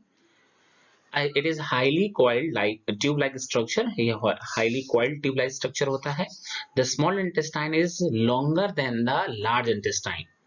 देखिए ध्यान से रखने वाली बात है कि स्मॉल इंटेस्टाइन का जो लेंथ है वो ऑलरेडी लार्ज इंटेस्टाइन से काफी ज्यादा होता है। इसको स्मॉल क्यों कहा जाता है? Just because of lumen. देखिए ल्यूमेन जो होता है स्मॉल इंटेस्टाइन का, दिस इज द ल्यूमेन। ये जो ल्यूमेन होता है देखिए ये बहुत छोटा होता है as compare to large intestine. Large intestine का ल्यूमेन जो है वो काफी ज्यादा होता है ना, इसको ल्यूमेन कहा जाता है। ये जो ल्यूमेन है ना, तो समझ के होगे कि lumen is smaller than that of large intestine. मतलब स्मॉल इंटेस्टाइन का जो ल्यूमेन होता है वो स्मॉल होता है, और लार्ज इंटेस्टाइन का ल्यूमेन जो होता है वो बड़ा होता है, लार्ज होता है, इसलिए उसको लार्ज इंटेस्टाइन कहा जाता है। Small intestine also divide in three parts, that is duodenum, jejunum and ileum, है ना। देखिए बहुत अच्छे से याद रखिएगा, लार्ज स्मॉल इंटेस्टाइन को और कितने पार्ट में डिवाइड कर दिया हमने? तीन पार्ट में डिवाइड कर दिया, duodenum, jejunum and ileum. Okay, then what will come? Liver is the largest organ in the human body. Human body का सबसे largest organ है ये, and liver manufactures bile which gets stored in gallbladder. कहाँ store हो जाता है? ये gall bladder में स्टोर हो जाता है। और लीवर का काम क्या होता है? बाइल जूसेस को, बाइल को मैन्युफैक्चर करना। From the gall bladder bile is release as when it is required. जब इसकी जरूरत होती है तो गॉल ब्लैडर से ये रिलीज किया जाता है। Now next is pancreas. Pancreas is situated below the stomach, stomach के नीचे होता है pancreas. It secret pancreatic juice, इसका काम होता है पेंक्रियाटिक जूस को सीक्रेट करना। which contain many digestive enzymes, बहुत सारे digestive enzymes इसमें होते हैं। Bile and pancreatic juice go to the duodenum through the hepatopancreatic duct. क्या नाम है इसका? हेपेटोपैंक्रियाटिक डक्ट के थ्रू ड्यूडेनम में, कहा ड्यूडेनम में जाकर मिलता है, क्या मिलता है? Bile and pancreatic juice. Bile का काम क्या होता है? Bile breaks down fat into smaller particles, fat को क्या करता है? स्मॉलर पार्टिकल्स में ब्रेक कर देता है। This process is called emulsification of fat. इस प्रोसेस को हम क्या बोलते हैं? Emulsification of fat. फैट का क्या हो गया? इमल्सिफिकेशन हो गया। After that the enzyme enzyme lipase digest fat into fatty acid and glycerol. मतलब हमारा जो लाइपेज नाम का एंजाइम है, वो लाइपेज नाम का एंजाइम का काम क्या होगा? ये क्या कर देगा? फैट को किस में डाइजेस्ट कर देगा? फैटी एसिड्स में और ग्लिसरॉल में। अब देखिए हमने पेप्सिन पढ़ा था उधर, अब यहाँ पर ट्रिप्सिन आ गया। ट्रिप्सिन एंड कीमोट्रिप्सिन, दो यहाँ पर एंजाइम्स हैं। Trypsin and chymotrypsin are enzymes which digest protein into amino acids. इनका काम क्या होता है? ये एंजाइम्स जो हैं वो प्रोटीन्स को अमीनो एसिड में डाइजेस्ट कर देते हैं। Complex carbohydrates are digested into glucose, और जो कॉम्प्लेक्स कार्बोहाइड्रेट्स हैं वो किसमें ग्लूकोज डाइजेस्ट हो जाते हैं? ग्लूकोज में कन्वर्ट हो जाते हैं। दैट मींस उनका डाइजेशन हो जाता है। The major part of digestion takes place in duodenum. आपको एक बात ध्यान रखना है कि हमारा मोस्ट ऑफ द पार्ट है डाइजेशन का, वो कहाँ कंप्लीट होता है? ड्यूडेनम में, है ना। एक और बात को बात ध्यान रखने की, no digestion takes place in jejunum. Jejunum में कोई भी डाइजेशन प्रोसेस नहीं होती है। The inner wall in the ileum is projected. अब देखिए अब सबसे पहले फूड कहाँ था? स्टमक में था। स्टमक के बाद ड्यूडेनम में आया। ड्यूडेनम के बाद कहाँ जाएगा? जेजुनम में। अब लास्ट पोर्शन है हमारे पास स्मॉल इंटेस्टाइन का last part, that is called ileum. Ileum में फिंगर लाइक स्ट्रक्चर्स होते हैं, प्रोजेक्टेड होते हैं into numerous finger-like structures called villi। ये क्या होते हैं? villi होते हैं। मैं आपको दिखाऊंगा आगे स्ट्रक्चर भी। villi increases, क्या करते हैं? villi का काम क्या होता है? villi increase the surface area inside the ileum so that optimum absorption can take place। मतलब एब्जॉर्प्शन की प्रोसेस हो रही है यहाँ पर। जो डाइजेस्टेड फूड है वो उसका एब्जॉर्प्शन होना है। तो मैक्सिमम एब्जॉर्प्शन कब होगा? जब वो मैक्सिमम कांटेक्ट में आएगा। तो ये जो विलाई हैं वो क्या करती हैं? सरफेस एरिया को इंक्रीज कर देती हैं, जिससे मैक्सिमम और ऑप्टिमम एब्जॉर्प्शन हो जाता है फूड का। Moreover, villi also reduce the lumen of the ileum so that food can stay for longer duration in it। मतलब फूड का अगर प्रॉपर डाइजेशन करना है, प्रॉपर एब्जॉर्प्शन होना है फूड का, तो उसके लिए लॉन्ग टाइम पर वहां बने रहना भी जरूरी है। तो उससे ल्यूमेन कम हो जाता है। ल्यूमेन समझ गए वो क्या चीज है? ल्यूमेन कम हो जाता है और फूड वहां पर लॉन्गर टाइम के लिए स्टे कर सकता है। और इस लॉन्गर टाइम के लिए स्टे क्यों करवाना है? क्योंकि हमको ऑप्टिमम एब्जॉर्प्शन चाहिए। Digested food is absorb by the बिलाई। जो भी काम होता है बिलाई का, वो क्या होता है? डाइजेस्टेड फूड को एब्जॉर्ब करना होता है। अब आप देखिएगा यहाँ पर मैं आपको पूरा जो प्रोसेस है वो यहाँ से दिखाऊंगा। देखिए ये हमारा क्या पोर्शन है? This is called oesophagus. ये हमारा ईसोफेगस हो गया है। देन ये हमारा बैग लाइक स्ट्रक्चर हो गया स्टमक। स्टमक के का काम क्या होता है? ये हाइड्रोक्लोरिक एसिड, दैट मींस इसको हम शॉर्ट में HCl बोलते हैं। HCl सीक्रेट करता है। और HCl क्या करेगा? HCl फूड में जो भी बाय मिस्टेक या जो भी हमारे पास जर्म्स रह गए उनको किल करेगा। स्टमक के अंदर की मीडियम को एसिडिक बनाएगा। और दूसरा क्या काम करेगा? ये दो काम हो गए हमारे पास। और म्यूकस जहां से जो सीक्रेट होती है वो इस एसिड से स्टमक की इनर लाइनिंग को बचा के रखती है। देन फूड कहाँ ट्रांसफर होता है? This is called duodenum. देखिए ये ड्यूडेनम पोर्शन है। ये ड्यूडेनम पोर्शन में पहुंचता है। अब इस ड्यूडेनम में ही मोस्ट ऑफ फूड का डाइजेशन हो जाता है। और हेपेटो पैंक्रियाटिक डक्ट है, वो बाइल और पैंक्रियाटिक जूस इसी पोर्शन में फूड में मिक्स करती है। जब ये फूड आगे बढ़ता है तो ये पोर्शन हमारा जेजुनम कहलाता है। और जिस लास्ट पोर्शन में जब पहुंचता है इधर, तो दिस इज कॉल्ड इलियम। इस इलियम में क्या होती है? विलाई होती है, जो फिंगर लाइक स्ट्रक्चर होती हैं। और विलाई का काम क्या होता है? कि डाइजेस्टेड फूड को एब्जॉर्ब करती हैं। इसके बाद फूड कहाँ ट्रेवल करता है? इसके बाद फूड एंटर करता है लार्ज इंटेस्टाइन में। लार्ज इंटेस्टाइन में, और देखिएगा आप देख पाए होंगे, हमने सुना होगा अपेंडिक्स का नाम सुना होगा। ये पोर्शन जो है ना दिख रहा होगा, ये just like is finger like structure यहाँ पर दिख रहा होगा। दिस इज कॉल्ड अपेंडिक्स, है ना। अब यहाँ पर हमारे पास ये लार्ज इंटेस्टाइन में फूड एंटर करेगा। और फूड की जो भी प्रोसेस होगी वो अब कहाँ होगी? लार्ज इंटेस्टाइन में। आप देखिएगा यहाँ पर बहुत अच्छे से मैंने एक डायग्राम बना रखा है और सारी चीजें दे रखी हैं। आगे माउथ है, माउथ का फंक्शन है। ये लीवर का फंक्शन। ये गॉल ब्लैडर का फंक्शन गिवन किया है। जो भी मैं आपको डिस्कस किया, जो एक्सप्लेन किया, वो सब चीजें यहाँ पर अच्छे से लिखी हुई है। पेंक्रियाज है ना, पेंक्रियाज का काम क्या होता है? Small intestine, then oesophagus, stomach, है ना, large intestine and anus. Mouth हमारे पास कहाँ, माउथ क्या है हमारे पास, food enters the alimentary canal through the mouth, mouth के थ्रू एंटर करता है, and it is chewed by the teeth which breaks food down into smaller pieces. The food is mixed with the saliva that contains enzyme, जो भी मैंने आपको process starting में बताई थी ना। इसके बाद ईसोफेगस हुआ हमारे पास, देखिए माउथ के बाद यहाँ ईसोफेगस में आएगा ना, एंड ईसोफेगस के बाद कहाँ पहुंचेगा food, food will enter to the stomach, stomach में पहुंचेगा। स्टमक के बाद फिर हमारे पास नेक्स्ट हमारे पास पोर्शन क्या है, स्मॉल इंटेस्टाइन। स्मॉल इंटेस्टाइन में आपको मैंने बताया था कि it is also categorize in 3 categories, duodenum, jejunum and ileum. Then food will enter to the large intestine, then rectum and then anus.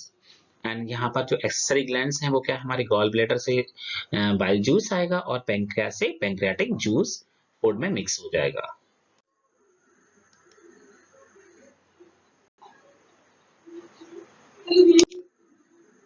अब और भी सारे एग्जांपल्स यहाँ पर देख पाएंगे, so many examples are there and so many diagrams are there। देखिए यहाँ पर भी आप इसको अच्छे से देख पाएंगे, ये आपको यहाँ पर लीवर दिख रहा होगा, देखिए यहाँ this is the duodenum, duodenum portion दिख रहा है, दिस इज ड्यूडेनम। यहाँ पर गॉल ब्लैडर है नीचे, और जस्ट स्टमक के नीचे जो होता है वो पैंक्रियास होता है ना। This is jejunum portion, duodenum के बाद जेजुनम पोर्शन है, and this is ileum portion, then this is appendix, anus and rectum. This is the structure of human digestive system. This is the second diagram to see the human digestive system nicely। देखिए यहाँ पर मैंने बहुत सारी चीजों को और भी क्लियरली दिखाया है। यहाँ पर डिडेनम आपको क्लियर दिख रहा है, स्टमक है, large intestine, small intestine, anus ना, all the things are clearly visible to you. I took so many diagram, so that means आप अच्छे से इनको देख पर ड्रॉ भी कर सकते हैं, क्योंकि आपको पता है sometime it comes in exam. Then we were talking about the villi। villi आप देख सकते हैं यहाँ पर, it was finger like structure. देखिए फिंगर लाइक स्ट्रक्चर दिख रहा होता है, ये हमारे पास इलियम का पोर्शन है। इलियम पोर्शन को हमने थोड़ा सा अंदर से उसको क्रॉस सेक्शन करके अंदर दिखाया कि अंदर से इस तरह का होता है, और ये बिलाई जो होती है वो फूड का एब्जॉर्प्शन करती है, और फूड एब्जॉर्प्शन इस तरह से होता है। फिंगर लाइक स्ट्रक्चर आपको दिख रहे होंगे, इसमें वेन्स और आर्टरीज दोनों होती हैं जो कि फूड डाइजेस्टेड फूड को एब्जॉर्ब करके ब्लड स्ट्रीम में भेज देती हैं। आप देख रहे हैं, this is the finger like structure of बिलाई। देन हम पहुंचते हैं कहां पर, नेक्स्ट टॉपिक, नेक्स्ट हमारे पास पार्ट है large intestine. Large intestine is smaller than the small intestine. ये कहने के लिए लार्ज है जस्ट बिकॉज ऑफ इसका ल्यूमेन बड़ा होता है, बट लेंथ में ये स्मॉल इंटेस्टाइन से छोटा होता है। Undigested food goes into the large intestine. जब लार्ज इंटेस्टाइन में अनडाइजेस्टेड फूड है जब जाता है, तो यहाँ पर क्या काम होता है, some water and salt are absorb by the wall of the large intestine. That means almost जो डाइजेस्टेड फूड है उसका एब्जॉर्प्शन कहाँ हो चुका होता है, इलियम में हो चुका होता है। अब जो बाकी थोड़ा बहुत पानी बचा है, दैट मीन्स वाटर बचा है या सॉल्ट्स बचे हैं फूड में, वो कहाँ ऑब्जॉर्ब किए जाते हैं, एब्जॉर्ब किए जाते हैं लार्ज इंटेस्टाइन में। After that the undigested food goes to the rectum, और rectum में जाके ये जमा हो जाता है, that means collect हो जाता है, from where it is expelled out through the anus। anus के थ्रू इसको बाहर expelled कर दिया जाता है, बाहर निकाल दिया जाता है। I hope you understood। यहाँ पर एक फ्लो चार्ट भी है, आप इस फ्लो चार्ट को बहुत अच्छे से समझ सकते हैं। डाइजेशन की प्रोसेस के लिए फूड हमने लिया, फूड सबसे पहले कहाँ एंटर होता है, माउथ में। माउथ के बाद ये कहाँ एंटर करेगा, buccal cavity, then pharynx, pharynx और ईसोफेगस। ईसोफेगस के बाद हमारा पॉलिरिक स्टमक है। Pyloric stomach that means the bag like structure, जिसको हम बोलते हैं हाईली मस्कुलर ऑर्गन होता है हमारे बॉडी का। फिर कार्डिक स्टमक, देखिए स्टमक के पार्ट है ना, pyloric stomach and cardiac stomach. Then after that it goes to the duodenum. Duodenum ये स्मॉल इंटेस्टाइन का पार्ट है, इसको हम स्मॉल इंटेस्टाइन भी बोल सकते हैं। स्मॉल इंटेस्टाइन में दो बातें और होती हैं, जेजुनम भी यहाँ है और इलियम। स्मॉल इंटेस्टाइन के बाद ये कहाँ एंटर करता है, large intestine and then rectum and then anus. Duodenum में ही ध्यान रखिए, मैंने आपको बताया था बाइल जूसेस और पैंक्रियाटिक जूसेस जो हैं थ्रू हेपेटो पैंक्रियाटिक डक्ट के थ्रू इसमें मिक्स किए जाते हैं।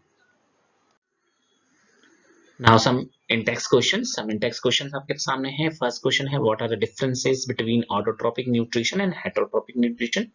I think you understood very well these questions, क्योंकि हमने autotrophic nutrition और heterotrophic nutrition दोनों को अच्छे से डिस्कस कर लिया है तो आपको इन डिफरेंसेस में कोई प्रॉब्लम नहीं होगी। देखिए ऑटोट्रॉपिक में जैसे कि नाम से ही लग रहा है auto, that means food is synthesized from simple inorganic raw material such as CO2 and water. यहाँ उल्टा होता है, food is obtained directly or indirectly from autotrophs. This food is broken down with the help of enzymes. Presence of green pigment chlorophyll is necessary. यहाँ पर present chlorophyll का present होना बहुत जरूरी है। यहाँ कोई pigment की requirement नहीं होती है। There is no requirement of any type of pigment. Food is generally prepared during day time. यहाँ जो फूड का प्रिपरेशन है जनरली डे टाइम होता है। इसका रीजन ये है कि सनलाइट डे टाइम में प्रेजेंट होगी, नाइट टाइम में सनलाइट प्रेजेंट नहीं होगी, लाइट नहीं होगी, इसलिए डे टाइम में फूड प्रिपरेशन होता है। Food can be prepared all the times, कोई टाइम का बॉन्ड नहीं है, you can prepare any time. all green plants are some all green plants and some bacteria have this type of nutrition. कुछ particular bacteria होते हैं और green plants होते हैं वो ट्रॉपिक न्यूट्रिशन में आते हैं, और all the animals fungi have this type of nutrition. Where do plant get each of raw materials required for photosynthesis? I think we already discussed this question earlier. I'm leaving this question. And what is the role of acid in our stomach? Just now I discussed what is the role of acid in stomach.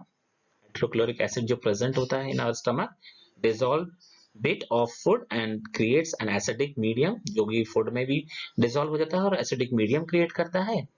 In this acidic medium, enzymes pepsinogen is converted to pepsin. इससे जो pepsinogen है वो pepsin में convert हो जाता है, और which is protein digestive enzyme, ये प्रोटीन का partial digestion करना शुरू कर देता है. आई होप यू अंडरस्टूड कि यहाँ पर हाइड्रोक्लोरिक एसिड का क्या रोल है. देन हम सेकेंड रोल है, the hydrochloric acid kills the harmful microbes that enter with the food and thus prevents infection of digestive tract. जो भी डाइजेस्टिव ट्रैक्ट है उसमें कोई इन्फेक्शन नहीं हो, क्योंकि इसमें जो भी जर्म्स वगैरह हैं वो सब किसके थ्रू किल कर दिए जाते हैं, एसिड के थ्रू, हाइड्रोक्लोरिक एसिड के through. What is the function of digestive enzymes? Digestive enzymes का क्या फंक्शन होता है? हमने बहुत सारे digestive enzymes के बारे में डिस्कस किया, कहाँ से, saliva से लेके और कहाँ तक, हेपेटोपैनक्रेटिक डक्ट तक हम वहां तक आ गए हैं. Digestive enzymes such as amylase, lipase, pepsin, trypsin, etc. help in breaking down the complex food particle into simple ones. These simple particles can be easily absorbed by the blood and thus transported to all the cells of the body. मैंने बिलाई के बारे में भी discuss कर लिया था. How is the small intestine design to absorb digestive food. तो हमने बताया कि स्मॉल इंटेस्टाइन का इलियम जो पोर्शन है, इलियम पार्ट है, वो स्मॉल इंटेस्टाइन का इस इलियम जो पार्ट है उसमें millions of tiny finger like projection होते हैं, जिसको कहते हैं हम बिलाई. दीज बिलाई increase the surface area for more efficient food absorption. With in these बिलाई many blood vessels are present that absorb the digested food and carry it to the bloodstream में लेकर आ जाती हैं. From the bloodstream, the absorbed food is delivered to each and every cell of the body. आप देख पा रहे हैं अंदर यहाँ पर blood vessels है ना, आप देख रही होंगे अंदर. Now next topic in this chapter will be respiration.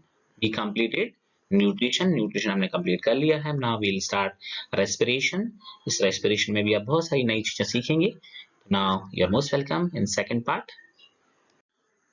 Respiration, the process by which a living being utilize the food to get energy is called respiration. जैसे कि मैंने आपको पहले ही बताया था, आज फिर से बता रहा हूँ कि बहुत सारे बच्चों को रेस्पिरेशन में मिसकंसेप्शन होता है. मिसकंसेप्शन दैट मीन्स वो सिर्फ समझते हैं कि inhaling of oxygen and exhaling of carbon dioxide comes under respiration. मतलब रेस्पिरेशन सिर्फ इतना ही होता है, बट रेस्पिरेशन से ज्यादा है. रेस्पिरेशन एक ऑक्सीडेशन प्रोसेस है, एक ऑक्सीडेशन रिएक्शन है, जिसमें कार्बोहाइड्रेट्स का क्या होता है, ऑक्सीडेशन होता है, और कार्बोहाइड्रेट क्या होते हैं, ऑक्सीडाइज होते हैं, और क्या होती है, एनर्जी प्रोड्यूस होती है. आपको याद होगा प्लांट्स में क्या होता है, उसमें कार्बन डाइऑक्साइड का रिडक्शन होता है और कार्बोहाइड्रेट्स बनते हैं, और कार्बोहाइड्रेट्स किसमें स्टोर होते हैं, स्टार्च में स्टोर होते हैं. यहाँ प्रोसेस उल्टी हो रही है, यहाँ कार्बोहाइड्रेट्स का ऑक्सीडाइजेशन हो रहा है और एनर्जी प्रोड्यूस हो रही है. तो that means again carbon dioxide बनेगी, दैट मींस बैक प्रोसेस हो गई है ना. Mitochondrion is the site of respiration. Mitochondrion क्या होती है? साइट होती है किसकी? रेस्पिरेशन की। आपको याद होगा mitochondria is also known as power of the cell. Mitochondria में रेस्पिरेशन होता है और एनर्जी रिलीज होती है और स्टोर होती है किसके फॉर्म में? एटीपी के फॉर्म में। एटीपी बोले तो एडेनोसिन ट्राइफॉस्फेट। आपको याद होगा हम इसको किसके नाम से जानते थे लास्ट ईयर तक? एनर्जी करेंसी, क्योंकि ये एनर्जी इसके फॉर्म में स्टोर होती है, जिनसे बैंक में पैसा जमा होता है, पैसा स्टोर होता है करेंसी के फॉर्म में। ऐसे ही माइटोकॉन्ड्रिया में एनर्जी एटीपी के फॉर्म में स्टोर होती है, इसलिए इसको एनर्जी करेंसी भी कहते हैं। ATP is stored in mitochondria and release as per the need। जब इसकी जरूरत होती है तब इसको नीड और रिलीज नीड के अकॉर्डिंग इसको रिलीज कर दिया जाता है। हम देखेंगे स्टेप्स ऑफ रेस्पिरेशन, कौन कौन से स्टेप्स इन्वॉल्व होती हैं। सबसे पहली चीज यहाँ पर रखनी है आपको कि breaking down glucose into pyruvate. पहले सबसे पहले क्या होता है? ग्लूकोज का यहाँ पर ब्रेकिंग डाउन होता है। दैट मीन्स ये जो आपका कॉम्प्लेक्स सब्सटेंस है ग्लूकोज, जो कॉम्प्लेक्स मॉलिक्यूल है उसका थोड़ा सिंपल मॉलिक्यूल बन जाता है पायरुवेट, जो कि बेसिकली रिएक्शंस में होता है। कौन से रिएक्शन में? ऑक्सीडेशन रिएक्शन में। दैट मीन्स रेस्पिरेशन के रिएक्शन में, प्रोसेस में क्या होता है? जो हायर मॉलिक्यूल्स हैं, मतलब जो कॉम्प्लेक्स मॉलिक्यूल्स हैं, वो ब्रेक डाउन होते हैं। This steps happen in the cytoplasm. कहाँ होती है प्रोसेस? साइटोप्लाज्म में होती है, ध्यान रखिएगा। This steps happens in cytoplasm. Glucose molecule is broken down into pyruvic acid. Pyruvic acid में ये ब्रेक डाउन हो जाता है। दैट मीन्स पायरुविक एसिड जो है वो, जैसे ग्लूकोज में आपको पता है 6 कार्बन मॉलिक्यूल होते हैं, सॉरी 6 कार्बन एटम होते हैं, है ना? ग्लूकोज में कितने कार्बन एटम होते हैं? 6। पर पायरुविक एसिड में कितने कार्बन एटम होंगे? 3। तो हमको याद ध्यान रखना है कि glucose molecule is compose of 6 carbon atoms while pyruvic acid is composed of 3 carbon atoms। that means यहाँ पर कॉम्प्लेक्स जो हमारा सब मॉलिक्यूल था वो थोड़ा सिंपल हो गया है। कंप्लीटली सिंपल तो नहीं हुआ है, लेकिन थोड़ा सिंपल हो गया है। तो आपको याद रखना है पायरुविक एसिड में क्या होंगे? 3 कार्बन एटम्स होंगे। अब आगे की प्रोसेस देखिए। फैट ऑफ पायरुविक एसिड ना, अब further breaking down of pyruvic acid take place in mitochondria में। अब माइटोकॉन्ड्रिया में ये फर्दर प्रोसेस होती है and the molecules form depend on the types of respiration in a particular organism. अब ये डिपेंड करेगा कि पायरुवेट्स का ब्रेकिंग डाउन जो हो रहा है वो उसके बाद कौन से मॉलिक्यूल बन रहे हैं, कौन से मॉलिक्यूल फॉर्म हो रहे हैं। तो ये डिपेंड करेगा availability of oxygen. That means how much oxygen is available. Oxygen available है पर कंप्लीट सफिशिएंट अमाउंट में और नहीं, है ना? तो respiration also categorized in 2 ways। First is aerobic respiration and second is anaerobic respiration। जैसे कि नाम से ही लग रहा है aerobic, that means यहाँ पर ऑक्सीजन का प्रेजेंट होना है, और anaerobic respiration that means यहाँ ऑक्सीजन का प्रेजेंट होना नहीं है। that means यहाँ पर ऑक्सीजन सफिशिएंट अमाउंट में प्रेजेंट होगी वो एरोबिक रेस्पिरेशन होगा, और जहाँ पर ऑक्सीजन सफिशिएंट अमाउंट में प्रेजेंट नहीं होगी, मतलब यहाँ ऑक्सीजन प्रेजेंट नहीं होगी, वो एनारोबिक रेस्पिरेशन होगा। तो एरोबिक रेस्पिरेशन को हम देखते हैं। This type of respiration happens in the presence of oxygen। जैसे कि मैंने आपको बताया है कि जो एरोबिक रेस्पिरेशन है वो किसमें होना है? In the presence of oxygen। Pyruvic acid is converted into carbon dioxide। देखिए आप देख रहे होंगे जस्ट उल्टा हो गया, वहां कार्बन डाइऑक्साइड का रिडक्शन होकर क्या बना था? Glucose, sorry carbohydrates. आज फाइनली कार्बन डाइऑक्साइड बनकर तैयार हो गई है into carbon dioxide. Energy is released and water molecule is also formed at the end of this process। आपको याद रखना है कि एरोबिक रेस्पिरेशन में कब होना है? Aerobic respiration in the presence of oxygen होना है। इसमें जो पायरुविक एसिड बना था वो पायरुविक एसिड किस में कन्वर्ट हो जाएगा? कार्बन डाइऑक्साइड में। अब देखिएगा लास्ट हमारे पास 6 कार्बन एटम थे, जब इसका फर्दर डिवीजन हुआ तो 3 कार्बन एटम बचे। अब लास्ट में CO2 में कितना कार्बन एटम है? Only single carbon atom. That means ये जो कॉम्प्लेक्स सब्सटेंसेस थे वो अब सिंपल सब्सटेंस में ब्रेक हो गए, और this is the concept of respiration. Respiration का कंसेप्ट ही ये है कि जो कॉम्प्लेक्स मॉलिक्यूल होते हैं वो सिंपल मॉलिक्यूल में ब्रेक हो जाते हैं। आप देख रहे हैं इसमें क्या क्या बन गया हमारे पास? कार्बन डाइऑक्साइड बन गई है, वाटर भी रिलीज हुआ है, वाटर मॉलिक्यूल, एंड इसकी एंड प्रोसेस में water molecule is also formed, और एनर्जी भी रिलीज होती है। अब एनारोबिक रेस्पिरेशन, ये रेस्पिरेशन होता है एब्सेंस ऑफ ऑक्सीजन। मतलब मान लीजिए कि ऑक्सीजन प्रेजेंट नहीं है और रेस्पिरेशन हो रहा है, तो उसमें हम कहेंगे कि वो एनारोबिक रेस्पिरेशन है। में क्या होता है, pyruvic acid is either converted into ethyl alcohol, या तो इथाइल अल्कोहल में कन्वर्ट होगा या फिर वो लैक्टिक एसिड में कन्वर्ट होगा, है ना। क्यों? क्योंकि वहां पर ऑक्सीजन का प्रेजेंट होना नहीं है। तो ethyl alcohol is usually form in case of anaerobic respiration in microbes. ये जनरली माइक्रोब्स के फॉर्म में होती है। आपको पता होगा ये हम फर्मेंटेशन की प्रोसेस भी करते हैं ना। आपको पता है अल्कोहल जो क्विक विनेगर प्रोसेस वगैरह होती है वहां पर भी इसका यूज करते हैं ना, ढक्कन में बंद करके हम चीजों को डिकम्पोजिशन के लिए रख देते हैं, तो वहां एनारोबिक रेस्पिरेशन होता है, माइक्रोब्स में होता है जनरली ना। लाइक ईस्ट और बैक्टीरिया, आपको याद होगा जब ईस्ट हम कहाँ लाते हैं, आपको अगर बनाना है, क्या बनाना है, ढोकला बनाना है या फिर जलेबियां बनानी है, तो आपको क्या करना पड़ेगा, इसको ढक कर रख देते हैं। तो ईस्ट का फॉर्मेशन जो होता है ना, वो यहाँ पर एनारोबिक रेस्पिरेशन का कंसेप्ट है। Lactic acid is formed in the some microbes as well as in the some in the muscle cell, muscle cells में भी फॉर्म होता है और कुछ माइक्रोब्स के केसेस में भी लैक्टिक एसिड बनता है। तो आई होप कि आप एनारोबिक रेस्पिरेशन को समझ गए होंगे कि एनारोबिक रेस्पिरेशन कब होता है और कैसे होता है। हम आगे बढ़ेंगे।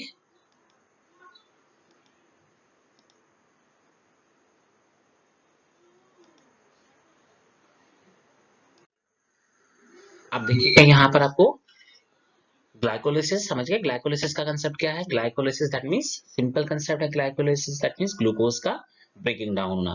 ग्लूकोज में कितने कार्बन एटम होते हैं, 6 कार्बन एटम। पायरुवेट में कितने कार्बन एटम बचेंगे, 3। अब इसके बाद ऑक्सीजन के प्रेजेंट में है और ऑक्सीजन के एब्सेंस में। अगर ऑक्सीजन के प्रेजेंट में है तो देखिएगा यहाँ पर आप देख रहे होंगे पायरुविक एसिड जो है वो कन्वर्ट होकर फिर क्या करेगा, ये ब्रेक डाउन हो जाएगा पायरुविक एसिड और क्या बनेगी, कार्बन डाइऑक्साइड बनेगी। और आप देख रहे होंगे यहाँ पर एटीपी बन के तैयार हो गए हैं, देखिए दिस एटीपी आर फॉर्म्ड, है ना, एंड देन कार्बन डाइऑक्साइड। तो this is the presence of oxygen, ये ऑक्सीजन के प्रेजेंस में हुआ। और कौन सा रेस्पिरेशन हुआ, ये रेस्पिरेशन कहलाता है हमारा एरोबिक रेस्पिरेशन। और ये कहाँ होता है, ये होता है हमारे माइटोकॉन्ड्रिया में, है ना। एक बार फिर से देखिए, देखिए ग्लूकोज का क्या, ये देखिए ग्लूकोज है, ग्लूकोज के ब्रेकिंग डाउन की प्रोसेस को ग्लाइकोलिसिस कहा जाता है। ये ग्लाइकोलिसिस हो रहा है, ग्लाइकोलिसिस में पायरुवेट बन गए हैं। अब पायरुवेट है, अब पायरुवेट के आगे जो फर्दर डाइजेशन होना है, फर्दर रेस्पिरेशन जो होना है, वो डिपेंड करेगा कि availability of oxygen. If oxygen is available it will break down into, किसमें ब्रेक डाउन हो जाएगा, ये एटीपी में ब्रेक डाउन हो जाएगा और कार्बन डाइऑक्साइड बनेगी और वाटर भी बनेगा यहाँ पर ना, इस प्रोसेस में। और यहाँ पर क्या होगा, फर्मेंटेशन होगा। फर्मेंटेशन भी हमारे पास एनारोबिक रेस्पिरेशन का कंसेप्ट है। ओके, इसमें लैक्टेट्स बनेंगे, दैट मींस लैक्टिक एसिड बनेगा और इधर और या तो फिर इथाइल अल्कोहल बनेगा। आई होप कि आप समझ गए हो। थोड़ा सा ये हायर लेवल का डायग्राम ले लिया है मैंने, बट आपको सिर्फ बेसिकली यहाँ कैसे समझ लेना, ये समझ लेना है कि देखिए एब्सेंस ऑफ ऑक्सीजन दिख रहा होगा यहाँ पर, है ना, और यहाँ ये प्रेजेंट ऑफ ऑक्सीजन दिख रहा होगा। देखिए यहाँ पर एक और डायग्राम मैंने ले रखा है, ग्लूकोज का जो ग्लाइकोलिसिस हुआ तो फिर क्या होगा, पायरुवेट्स बन गए। पायरुवेट्स में क्या होगा, 3 कार्बन एटम होंगे, है ना, और प्लस एनर्जी यहाँ पर है। अब देखिए इसके बाद इसका जो फर्दर ब्रेकिंग डाउन होना है, फर्दर रेस्पिरेशन होना है, वो 2 तरह से होना है, एब्सेंस और लो अमाउंट ऑफ ऑक्सीजन, इसको एनारोबिक रेस्पिरेशन कहेंगे। और फर्मेंटेशन, मैंने कहा ना फर्मेंटेशन की प्रोसेस मैंने आपको बताया भी था, फर्मेंटेशन जैसे क्विक विनेगर प्रोसेस का नाम है आपको याद होगा, जिसको सिंपली हम कहते हैं वाइन बनाते हैं ना, वो इसी के थ्रू बनती है, फर्मेंटेशन के थ्रू ना। And presence of oxygen, aerobic respiration होता है हमारे पास ना प्रेजेंस में। इसमें क्या बनेंगे, या तो लैक्टिक एसिड बनेगा प्लस एनर्जी, या फिर इथाइल अल्कोहल, कार्बन डाइऑक्साइड और एनर्जी। ये ईस्ट के फॉर्म में होता है और ये बैक्टीरिया के फॉर्म में होता है। और प्रेजेंस ऑफ ऑक्सीजन में एरोबिक रेस्पिरेशन होगा, CO2 बनेगा, वाटर बनेगा, एनर्जी। प्लांट्स और एनिमल्स में ये जो प्रोसेस है, ये वाला जो, क्योंकि इसमें लार्ज अमाउंट में एनर्जी मिलती है, तो ये वाला कंसेप्ट जो है वो in the presence of oxygen होता है। अब हम यहाँ पर रिएक्शन भी देख लेंगे। ग्लूकोज था, ऑक्सीजन से ब्रेक हुआ, है ना, एरोबिक रेस्पिरेशन, है ना, रेस्पिरेशन मैनी स्टेप्स, तो हमारे पास कार्बन डाइऑक्साइड होगी प्लस वाटर बन गया प्लस 38, मतलब 38 molecules of ATP, adenosine triphosphate के 38 मॉलिक्यूल्स बनते हैं। दैट मींस लार्ज अमाउंट में एनर्जी हमको मिलती है इसमें, जिसमें in the aerobic respiration. But anaerobic respiration में 2 लैक्टिक एसिड बनेंगे और 2 ही मॉलिक्यूल मिलते हैं हमको, किसके, एनर्जी के, एटीपी के। तो ये स्मॉल अमाउंट में होता है, एनर्जी प्रोवाइड करता है कौन सा, एनारोबिक रेस्पिरेशन। आपने सुना होगा कि बहुत सारा वर्कआउट करने के बाद हमारे लेग्स मसल्स में पेन होना शुरू हो जाता है, मतलब हमको दर्द होता है।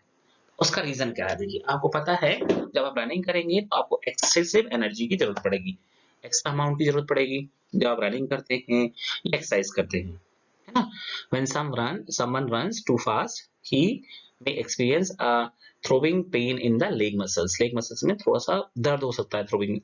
This happens because of anaerobic respiration taking place in the muscles. हमने बताया ना कि anaerobic respiration muscles में होता है। अभी क्यों होता है? आपको पता है जब हम रनिंग करते हैं तो हमको एक्स्ट्रा अमाउंट की एक्स्ट्रा डिमांड होती है, किसकी? एनर्जी की, है ना? During running the energy demand from the muscle cells increases, muscle cells के लिए एनर्जी डिमांड बढ़ जाती है और दिस इज कंपेंसेटेड, ये किससे कंपेंसेट की जाती है? By the anaerobic respiration. Anaerobic respiration की रिजल्ट में लैक्टिक एसिड बनेगा और लैक्टिक एसिड जब बनेगा और दिस लैक्टिक एसिड का डिपोजिशन कहाँ हो जाएगा? सेलुलर स्पेस में हो जाएगा, जो हमारे पास इंटरसेलुलर स्पेस होता है वहां ही जमा हो जाता है और वहां ही जमा हो जाएगा। This lactic acid will be responsible for pain, that means pain of muscles, जो मसल्स में पेन होता है, pain in leg muscles, just because of this deposition of this lactic acid. Lactic acid, अब थोड़ा हम रेस्ट कर लेते हैं तो लैक्टिक एसिड का जो इंटरसेलुलर स्पेस में है वो डिपोजिशन खत्म हो जाता है और हम फिर से पहले जैसे फील करने लगते हैं। आई होप कि आप समझ गए होंगे। इसके बाद आता है एक्सचेंज ऑफ गैसेस। गैसेस का एक्सचेंज कैसे होता है? क्योंकि आपको पता है कि हमको एरोबिक रेस्पिरेशन हो रहा है तो वहां पर ऑक्सीजन की जरूरत पड़ रही है, फिर ऑक्सीजन की जरूरत यूटिलाइजेशन के बाद ना कार्बन डाइऑक्साइड बन रहा है, तो उसका रिमूवल कैसे होना है? तो for aerobic respiration organisms need a continuous supply of oxygen and carbon dioxide should be remove from the body, है ना? इस ड्यूरेशन में जो भी कार्बन डाइऑक्साइड बन रही है उसको रिमूव करना है और ऑक्सीजन की सप्लाई को प्रॉपर रखना है। तो different organisms use different method for intake of oxygen and expulsion of carbon dioxide. मतलब ये डिपेंड करता है कि ऑर्गेनिज्म कैसा है, ऑर्गेनिजम्स के body shape, complexity, design, body design के अकॉर्डिंग डिफरेंट डिफरेंट मेथड्स होते हैं ऑक्सीजन को इनटेक करना और कार्बन डाइऑक्साइड को बाहर निकालना। Diffusion is the method which is utilized by the unicellular. हमने पढ़ा था स्टार्टिंग में कि यूनिसेलुलर ऑर्गेनिजम्स क्या करते हैं? डिफ्यूजन का मेथड यूज करते हैं। डिफ्यूजन की मेथड से उनकी बॉडी की रिक्वायरमेंट बहुत कम होती है ऑक्सीजन की और डिफ्यूजन की प्रोसेस से उनकी एनर्जी ऑक्सीजन रिक्वायरमेंट फुलफिल हो जाती है। And some simple organisms for this purpose, है ना? In plant also diffusion is utilized for exchange of gases. आपको पता है डिफ्यूजन होता है किसके थ्रू? स्टोमेटास के थ्रू, है ना? In complex animals like human being and other complex animals, respiratory system does this job of exchange of gas ना। gases का जो exchange होता है वो कौन करता है? respiratory system करता है। इस परफॉर्मेंस को, इस जॉब का जो परफॉर्मेंस है वो कौन करता है? respiratory system। Gills are respiratory organ for fishes. Fishes के लिए क्या होते हैं? गिल्स होते हैं ना। गिल्स के थ्रू वो क्या करते हैं? ऑक्सीजन को, जो डिजोल्व ऑक्सीजन होती है वाटर में, उसको इनहेल करती हैं। Fishes take in oxygen which is dissolved in water through gills. Since availability of oxygen is less in the aquatic environment, so the breathing rate of aquatic organism is faster. कहने का मतलब है कि हम आराम से सांस लेते हैं ना, बहुत जल्दी नहीं होती हमको। आराम से हम यहाँ पूरे 1 मिनट में ज्यादा से ज्यादा 15 या 20 बार हम इनहेलिंग और एक्सहेलिंग करते होंगे, बट ये जो रेट होता है एक्वाटिक एनिमल्स में ये बहुत ज्यादा होता है। इसका रीजन क्या होता है कि एक्वाटिक एनवायरनमेंट में अमाउंट ऑफ ऑक्सीजन बहुत कम होता है और उनकी बॉडी की रिक्वायरमेंट होती है ऑक्सीजन की, इसलिए रेट को क्या रखना पड़ता है? फास्ट रखना पड़ता है ना? इंसेक्ट्स में भी insects have system of spiracles and trachea. उसमें स्पाइरिकल्स होते हैं और ट्रैकिया होती हैं, which is used for taking in oxygen. Taking oxygen को इनटेक करने के लिए उनमें ट्रैकिया और स्पाइरिकल्स होते हैं। But terrestrial organisms like human being ना have developed lungs for exchange of gases. gases के लिए developed lungs होते हैं, उन lungs के through gases का exchange किया जाता है। Availability of oxygen is not a problem in terrestrial environment, so breathing rate is lower compared to what it is in fishes. Fishes में जो rate होता है breathing का वो काफी high होता है, but in case of terrestrial animals it is very slow, मतलब बहुत स्लो होता है, मतलब इसमें बहुत ज्यादा हाई रेट नहीं होता ब्रीदिंग का। तो ब्रीदिंग समझ गए होगे। एक्सेलिंग और इनहेलिंग ऑफ द गैसेस, है ना, गैसेस का इनहेलिंग और एक्सेलिंग जो होती है वो ब्रीदिंग रेट होता है। तो ब्रीदिंग रेट जो है एनिमल्स में, कौन से एनिमल्स में, टर्रेस्ट्रियल एनिमल्स में थोड़ा स्लो होता है, बट एक्वाटिक एनिमल्स में ज्यादा होता है। समझ गए होंगे क्यों ज्यादा होता है, क्योंकि भाई ऑक्सीजन प्रॉपर और सफिशिएंट अमाउंट में अवेलेबल नहीं होती है। अब यहाँ पर आप देखेंगे, ये हम पहले भी पढ़ चुके थे, उसको पहले भी समझ चुके थे। अगेन वील सी हियर कि यहाँ पर जो मैंने प्रोसेस आपको बताई थी कि लैक्टिक एसिड का कंसेप्ट बताया था, यहाँ थोड़ा सा हाई लेवल का डायग्राम है, थोड़ा सा इसको थोड़ा सा समझ लीजिए। ग्लाइकोलिसिस की प्रोसेस हुई, ग्लाइकोलिसिस में क्या बना है, ग्लाइकोलिसिस प्रेजेंस में होगा ऑक्सीजन के प्रेजेंस में, तो क्या बनेगा, एटीपी बनेंगे, और ऑक्सीजन के एब्सेंस में होगा तो लैक्टिक एसिड बनेगा, है ना। ये हमारे पास एरोबिक रेस्पिरेशन है और ये एनारोबिक रेस्पिरेशन है। पायरुवेट्स होते हैं ग्लाइकोलिसिस में। जनरली ग्लाइकोलिसिस होता कैसे है, ग्लाइकोलिसिस पहले ग्लूकोज का पायरुवेट बने, पायरुवेट से एटीपी और कार्बन डाइऑक्साइड, लैक्टिक एसिड, ये सब चीजें होती हैं यहाँ पर। ह्यूमन रेस्पिरेटरी सिस्टम, हम बात करेंगे specially human respiratory system. Human respiratory system में क्या क्या चीजें होती हैं और कैसे फंक्शन में रहती हैं वो। The human respiratory system is composed of a pair of lungs. आप समझ गए, यहाँ पर lungs जो हैं वो दो lungs होते हैं, पेयर में होते हैं, है ना। These are attached to a system of tube which open on the outside through the nostril. Nostril के थ्रू बाहर ओपन होती है और एक पाइप के थ्रू, एक ट्यूब के थ्रू अटैच्ड होते हैं। Following are the main structures in the human respiratory system. हम इसमें human respiratory system के बारे में डिस्कस करेंगे यहाँ पर। नोस्ट्रिल हम जानते हैं, नोस्ट्रिल अभी मैं आपको डायग्राम में भी दिखाऊंगा। There are two nostril which converse to form a nasal passage. नसल पैसेज बनाते हैं दोनों, बाहर से हमको दो नोस्ट्रिल दिख रहे हैं लेकिन बाद में जाके कन्वर्स हो जाते हैं, वो एक ही जगह मिल जाते हैं। The inner lining of the nostril is lined by the air and remains wet due to mucus secretion. Mucus secretion properly होता रहता है, जिससे हमारी जो भी नसल नोस्ट्रिल हैं वो प्रॉपर्ली वेट होते हैं, मतलब थोड़े से गीले बने होते हैं, और वो हेयर से उसमें फाइन हेयर्स होते हैं, मतलब बहुत छोटे छोटे अमाउंट में, छोटे छोटे साइज में हेयर्स भी होते हैं। The mucus and hairs help in the filtering the dust particle out from inhaled air. इन जो हमने गैस और जो भी हमने एयर इनहेल की है उसमें समटाइम डस्ट पार्टिकल भी हो सकते हैं और भी बहुत सारी चीजें हो सकती हैं जो हमारी हेल्थ के लिए सही नहीं है, तो वो जो हेयर है और म्यूकस है उसको वहां पर रोक देते हैं।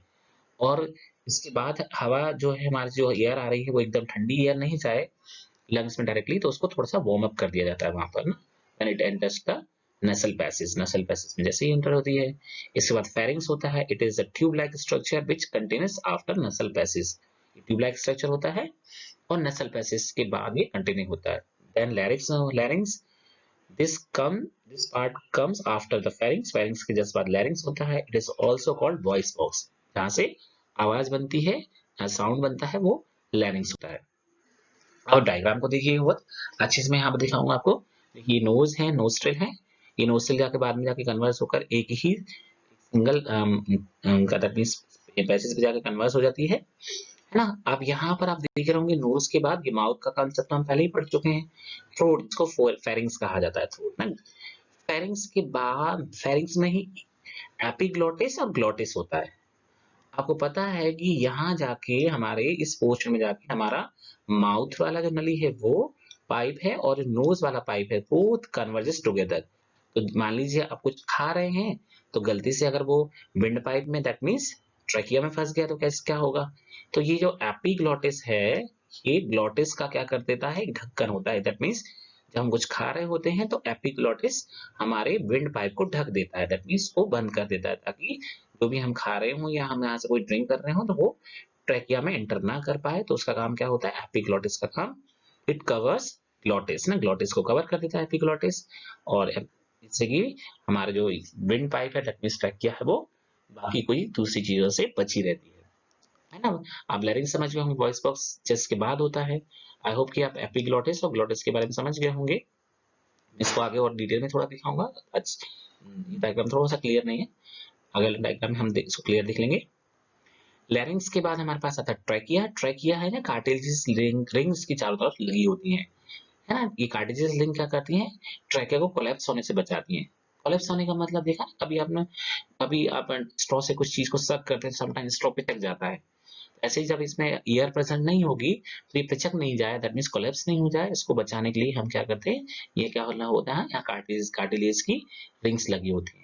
देन आगे जाके ट्रैकिया दो पार्ट में डिवाइड होती है जिनको कहा जाता है हम ब्रोंकाई, है ना। क्या कहा जाता है, ब्रोंकाई। ये हमारे पास ब्रोंकाई हो जाती है। ब्रोंकाई के बाद ये हमारे से एक ब्रोंकाई हो गई, और एक सिंगल से एक सिंगल को कहा जाएगा ब्रोंकस कहा जाएगा। ब्रोंकस आगे फर्दर डिवाइड होती है ब्रोंक्यूल्स में, और लास्ट में जो आपको यहाँ पर एयर जैसे बलून लाइक स्ट्रक्चर्स दिख रहे होंगे, ये कहलाते हैं हमारे अल्वियोलाई, है ना। ये जो बलून लाइक स्ट्रक्चर है, अल्वियोलस और अल्वियोलाई, सिंगल को अल्वियोलस कहेंगे और फर्स्ट पेयर को अल्वियोलाई कहेंगे। और ये आपको दो लंग्स दिख ही रहे होंगे, है ना। ये रिब केज होता है जो लंग्स को प्रोटेक्ट करता है। मैं आगे आपको, और यहाँ पर डायफ्राम होता है।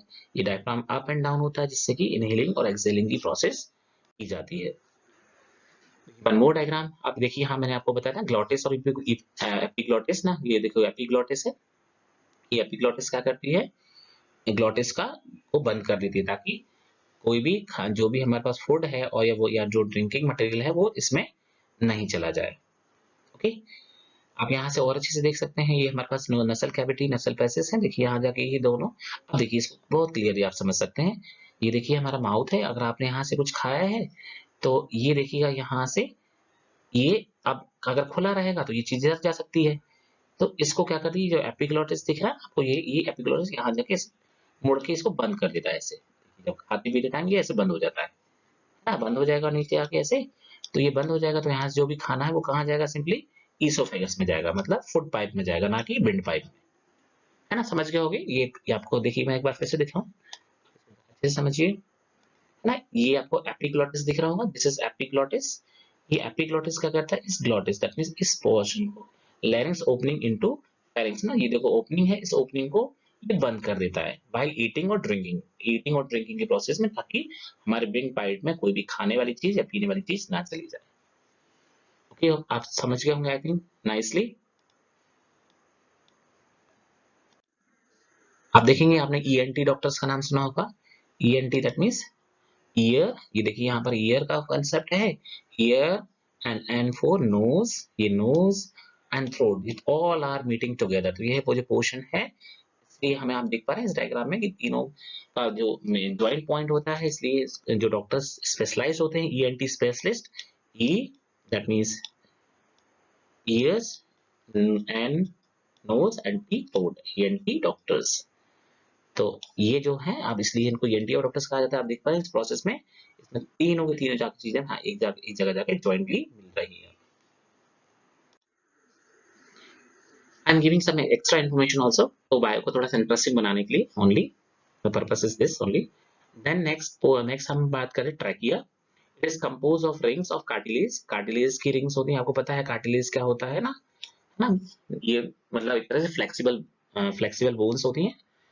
कार्टिलेजियंस cartilaginous rings prevent the collapse of trachea in the absence of air। मैंने बताया ना आपको, जो cartilaginous rings हैं, ये rings क्या करेंगी, ट्रैकिया को कोलैप्स होने से बचाती है। Bronchi, a pair of bronchi comes out from the trachea। Trachea के बाद ये कि यहाँ देख रहा हूँ, ये these are the bronchi, ये ब्रोंकाई हैं दोनों, है ना। प्राइमरी ब्रोंकाई कहा जाता है इनको, प्राइमरी दैट मीन्स ट्रैकिया के जस्ट बाद ये जो आगे जाके दो पार्ट में डिवाइड होती हैं, these are bronchi। एक bronchi that means plural form है, एक सिंगुलर होगा तो ब्रोंकस कहेंगे, है ना। तो आपको समझ गया होंगे bronchi, a pair of bronchi comes out from the trachea which with one bronchus going through each lungs, है ना। ये जो एक ब्रोंकस है वो एक लंग्स की तरफ जा रहा होता है, दूसरा दूसरे लंग्स की तरफ जा रहा होता है। अब ब्रोंकस आगे किस में फर्दर डिवाइड होगा, अब bronchus divides into branches and सब ब्रांचेस इनसाइड द लंग्स। तो ये जो ब्रांचिंग होती है ब्रोंकस की, वो ब्रोंक्यूल कहलाते हैं। क्या कहलाते हैं, ब्रोंक्यूल्स। जैसे समझ लीजिए ब्रोंकाई पेयर होते हैं ब्रोंकस के, है ना। ब्रोंकस समझ गए होंगे, ये दो ब्रोंकस हैं, इन दोनों ब्रोंकस के पेयर को ब्रोंकाई कहा जाता है। अब ये ब्रोंकस जो है, ईच ब्रोंकस सब डिवाइड होता है, सब डिवीजन होता है उनमें लंग्स के अंदर, उनको कहा जाता है ब्रोंक्यूल्स। ओके, देन लास्ट हमारे पास होता है alveoli. These are the air sacs. Air sacs मतलब हवा के बोरे, ऐसे समझ सकते हैं, हवा के बोरे टाइप, मतलब बलून टाइप होते हैं। At the end of the bronchioles, bronchioles के एंड में होते हैं। अल्वियोलस, जिसमें मैंने बताया ना अल्वियोलाई, जैसे अल्वियोलस, अल्वियोलस कोई एक सिंगुलर, ये सिंगुलर फॉर्म हो गई और ये प्लूरल फॉर्म है। Alveolus is composed of very thin membrane and is the place where blood capillaries open. यहाँ पर अल्वियोलस में ही ये जो अल्वियोलस है वो थिन मेम्ब्रेन से कवर होते हैं और यहाँ पर ब्लड कैपिलरीज ओपन रहती हैं। ओपन रहने के पीछे रीजन क्या है? ब्लड कैपिलरी ओपन रहेंगी तो एयर जो है वो डायरेक्ट कांटेक्ट में आएगी किसके? ब्लड के।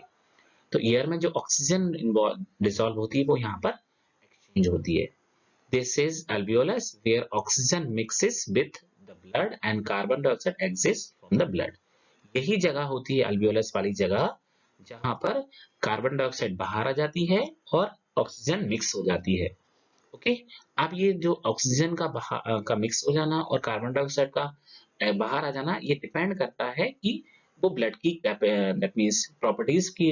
ब्लड अट्रैक्टिव होता है, ब्लड में प्रेजेंट जो हीमोग्लोबिन होता है वो अट्रैक्टिव होता है टुवर्ड्स ऑक्सीजन, और अफेरेंट प्रॉपर्टी रखता है, दैट मींस वो थोड़ा सा रिपल्सिव होता है कार्बन डाइऑक्साइड के थ्रू।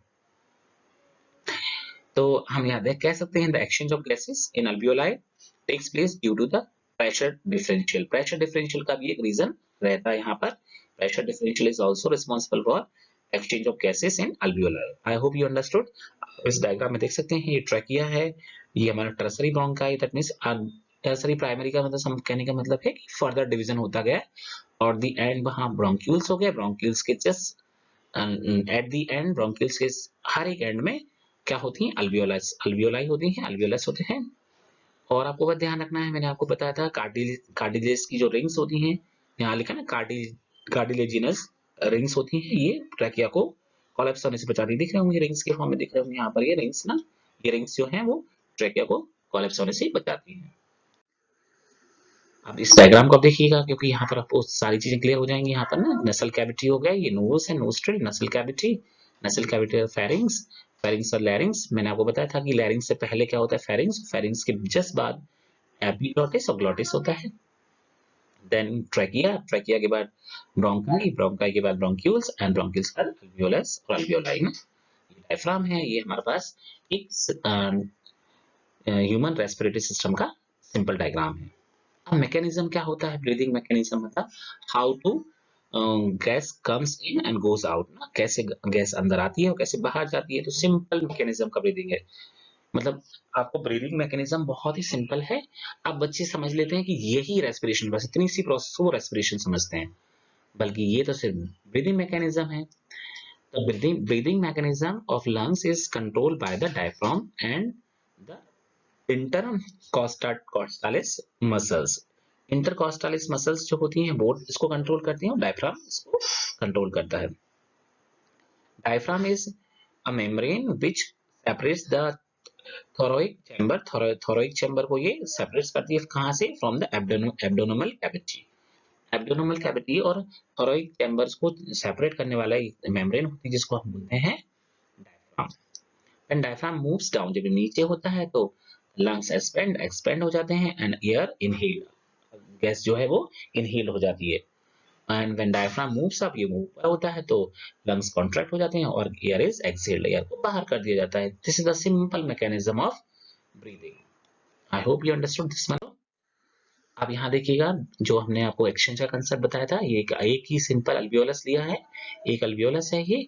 अब यहाँ पर ये ब्लड कैपिलरीज हैं, यहाँ पर ऑक्सीजन जो है वो ब्लड कैपिलरी में डिसॉल्व हो गई है, इन्वॉल्व हो चली गई है, ब्लड कैपिलरीज में चली गई है।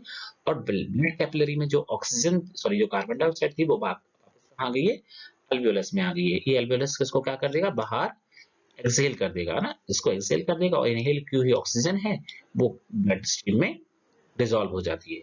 अभी देख सकते हैं यहाँ पर, ये देखिए ये जो अल्वियोलस होते हैं, जो अल्वियोलाई होती हैं वो टोटली ब्लड कैपिलरी से एकदम अच्छी तरह से कवर अप होती हैं। दैट मींस बहुत अच्छी तरह से कवर कर दिया जाता है ताकि सरफेस एरिया ज्यादा से ज्यादा बढ़ जाए, और सरफेस एरिया बढ़ेगा और यहाँ पर जो ब्लड कैपिलरीज हैं ओपन है वो डायरेक्ट कांटेक्ट में आएंगे किसके? ऑक्सीजन के। तो ऑक्सीजन ब्लड में डिसॉल्व हो जाएगी और कार्बन डाइऑक्साइड यहाँ से बाहर हो जाएगी। तो आपको ये डायग्राम दिख रहा होगा, समझ गए होंगे यहाँ की प्रोसेस में भी। आप देखिएगा वन मोर डायग्राम मैंने लिया है यहाँ पर, bronchi, oesophagus sorry trachea, bronchioles को दिखाने के लिए। यहाँ से डायग्राम के थ्रू और चीजें बहुत अच्छे से देख सकते हैं। जैसे मैं मानता हूँ कि डायग्राम बहुत इफेक्टिव होता है किसी चीज को सही सीखने के लिए। So now again you can see लैरिंग्स से हम देखो जिसको हम वॉइस बॉक्स कहा जाता है, ये प्राइमरी ब्रोंकाई है, फिर आगे ये सेकेंडरी ब्रोंकाई हो गई है, लास्ट ब्रोंक्यूल्स हो गए हैं, है ना। ये हमारे पास फर्दर डिवीजन, और लास्ट में यहाँ जो होता है ना, यहाँ पर होते हैं हमारे अल्वियोलस ना, ये alveolus. Now will take some intext questions. Intext questions में थोड़ा सा आपके लिए अवॉइड भी करता हूँ, मैं सोचता हूँ कि आप अपने आप भी इसको सॉल्व करें तो ज्यादा अच्छा, बट समटाइम इनको एक्सप्लेन करना भी जरूरी समझता हूँ। What advantage over an aquatic organism does a terrestrial organism have with regard to obtaining oxygen for respiration? ये हमने पहले ही डिस्कस कर चुके हैं कि हमको पता है टेरेस्ट्रियल ऑर्गेनिजम्स जो हैं वो थोड़े से एडवांस में है, दैट मीन्स उनको एडवांटेज है बिकॉज कि उनके पास ऑक्सीजन की जो अवेलेबिलिटी है, दैट मीन्स ऑक्सीजन जो है वो काफी अमाउंट में और अच्छे अमाउंट में प्रेजेंट होती है ना। तो हम यहाँ से कह सकते हैं कि terrestrial organisms take up oxygen from atmosphere, whereas aquatic animals need to utilize oxygen present in water. Air contains more O2 as compared to water. Since the content of O2 is in air is high, so terrestrial organisms do not have to breathe faster to get more oxygen. Therefore, unlike aquatic animals, है ना? So terrestrial animals do not have to show various adaptation for better gaseous exchange. That means आप देखते हैं कि different adaptation होते हैं aquatic animals में, but हमारे पास जो terrestrial organisms हैं almost सब में lungs और nose का concept ही present होता है. Okay, what are the different ways in which glucose is oxidized to provide energy in the various organisms? ये हम एक glycolysis पढ़ चुके हैं, दो प्रोसेस में होती है, एक एरोबिक और एक अनारोबिक ना। तो मैं इसको अभी लीव कर रहा हूँ, यहाँ पर आप इसको देख लीजिएगा, और मैंने इसको पहले भी बहुत अच्छे से एक्सप्लेन कर रखा है, वो जो पहले वाला एक्सप्लेनेशन है वही आंसर यहाँ पर प्रेजेंट है, आप इसको एक बार देख लीजिएगा। नेक्स्ट क्वेश्चन हमारा है, how is oxygen and carbon dioxide transported in human beings? ये हमने अभी जस्ट थोड़ी देर पहले ही इसको डिस्कस किया है, पर इसको फिर से मैं थोड़ा सा डिस्कस करना चाहूंगा। Haemoglobin transport oxygen molecule to all the body cells for cellular respiration. मतलब हीमोग्लोबिन जो है उसका काम होता है transportation of oxygen to each and every cell of the body. Okay, the haemoglobin pigment present in the blood gets attached to 4 O2 molecules. मतलब haemoglobin जो pigment होता है वो ब्लड में प्रेजेंट होता है और वो उसके साथ एक मॉलिक्यूल के साथ 4 OT मॉलिक्यूल अटैच हो जाते हैं, that are obtained from breathing. Oxygen हमको कहाँ से मिली है? ब्रीदिंग से मिली है। It does form oxyhaemoglobin. जब जैसे ही वो ऑक्सीजन से अटैच हो जाएगा तो क्या बन जाएगा? Oxy haemoglobin, and the blood becomes oxygenated. Condition में कहा जाता है ब्लड क्या हो गया? ऑक्सीजनेटेड हो गया। This oxygenated blood is then distributed to all body cells by the heart. Heart क्या करेगा? पंपिंग के थ्रू इस ऑक्सीजनेटेड ब्लड को क्या कर देगा? हर बॉडी सेल को डिस्ट्रीब्यूट कर देगा। अब after giving away O2 to the body cells, blood takes away CO2 which is the end product of cellular respiration. जो सेलुलर रेस्पिरेशन हुआ है वहां O2 प्रोड्यूस हुई है, O2 का प्रोडक्शन हुआ है उसको वापस लेकर आएगा, और now the blood becomes deoxygenated. अब इस केस में ब्लड क्या हो जाता है? डीऑक्सीजनेटेड हो जाता है। ऑक्सीजन को वहां दे दिया और वहां से कार्बन डाइऑक्साइड को ले लिया है। Since haemoglobin pigment has less affinity for CO2, जैसे मैंने आपको बताया था ना कि CO2 के लिए एफिनिटी जो होती है वो लेस होती है। CO2 is mainly transported in the dissolve form, ये डिसॉल्व फॉर्म में ट्रांसपोर्ट होती है। This deoxygenated blood gives CO2 to lungs, alveoli and takes O2 in return।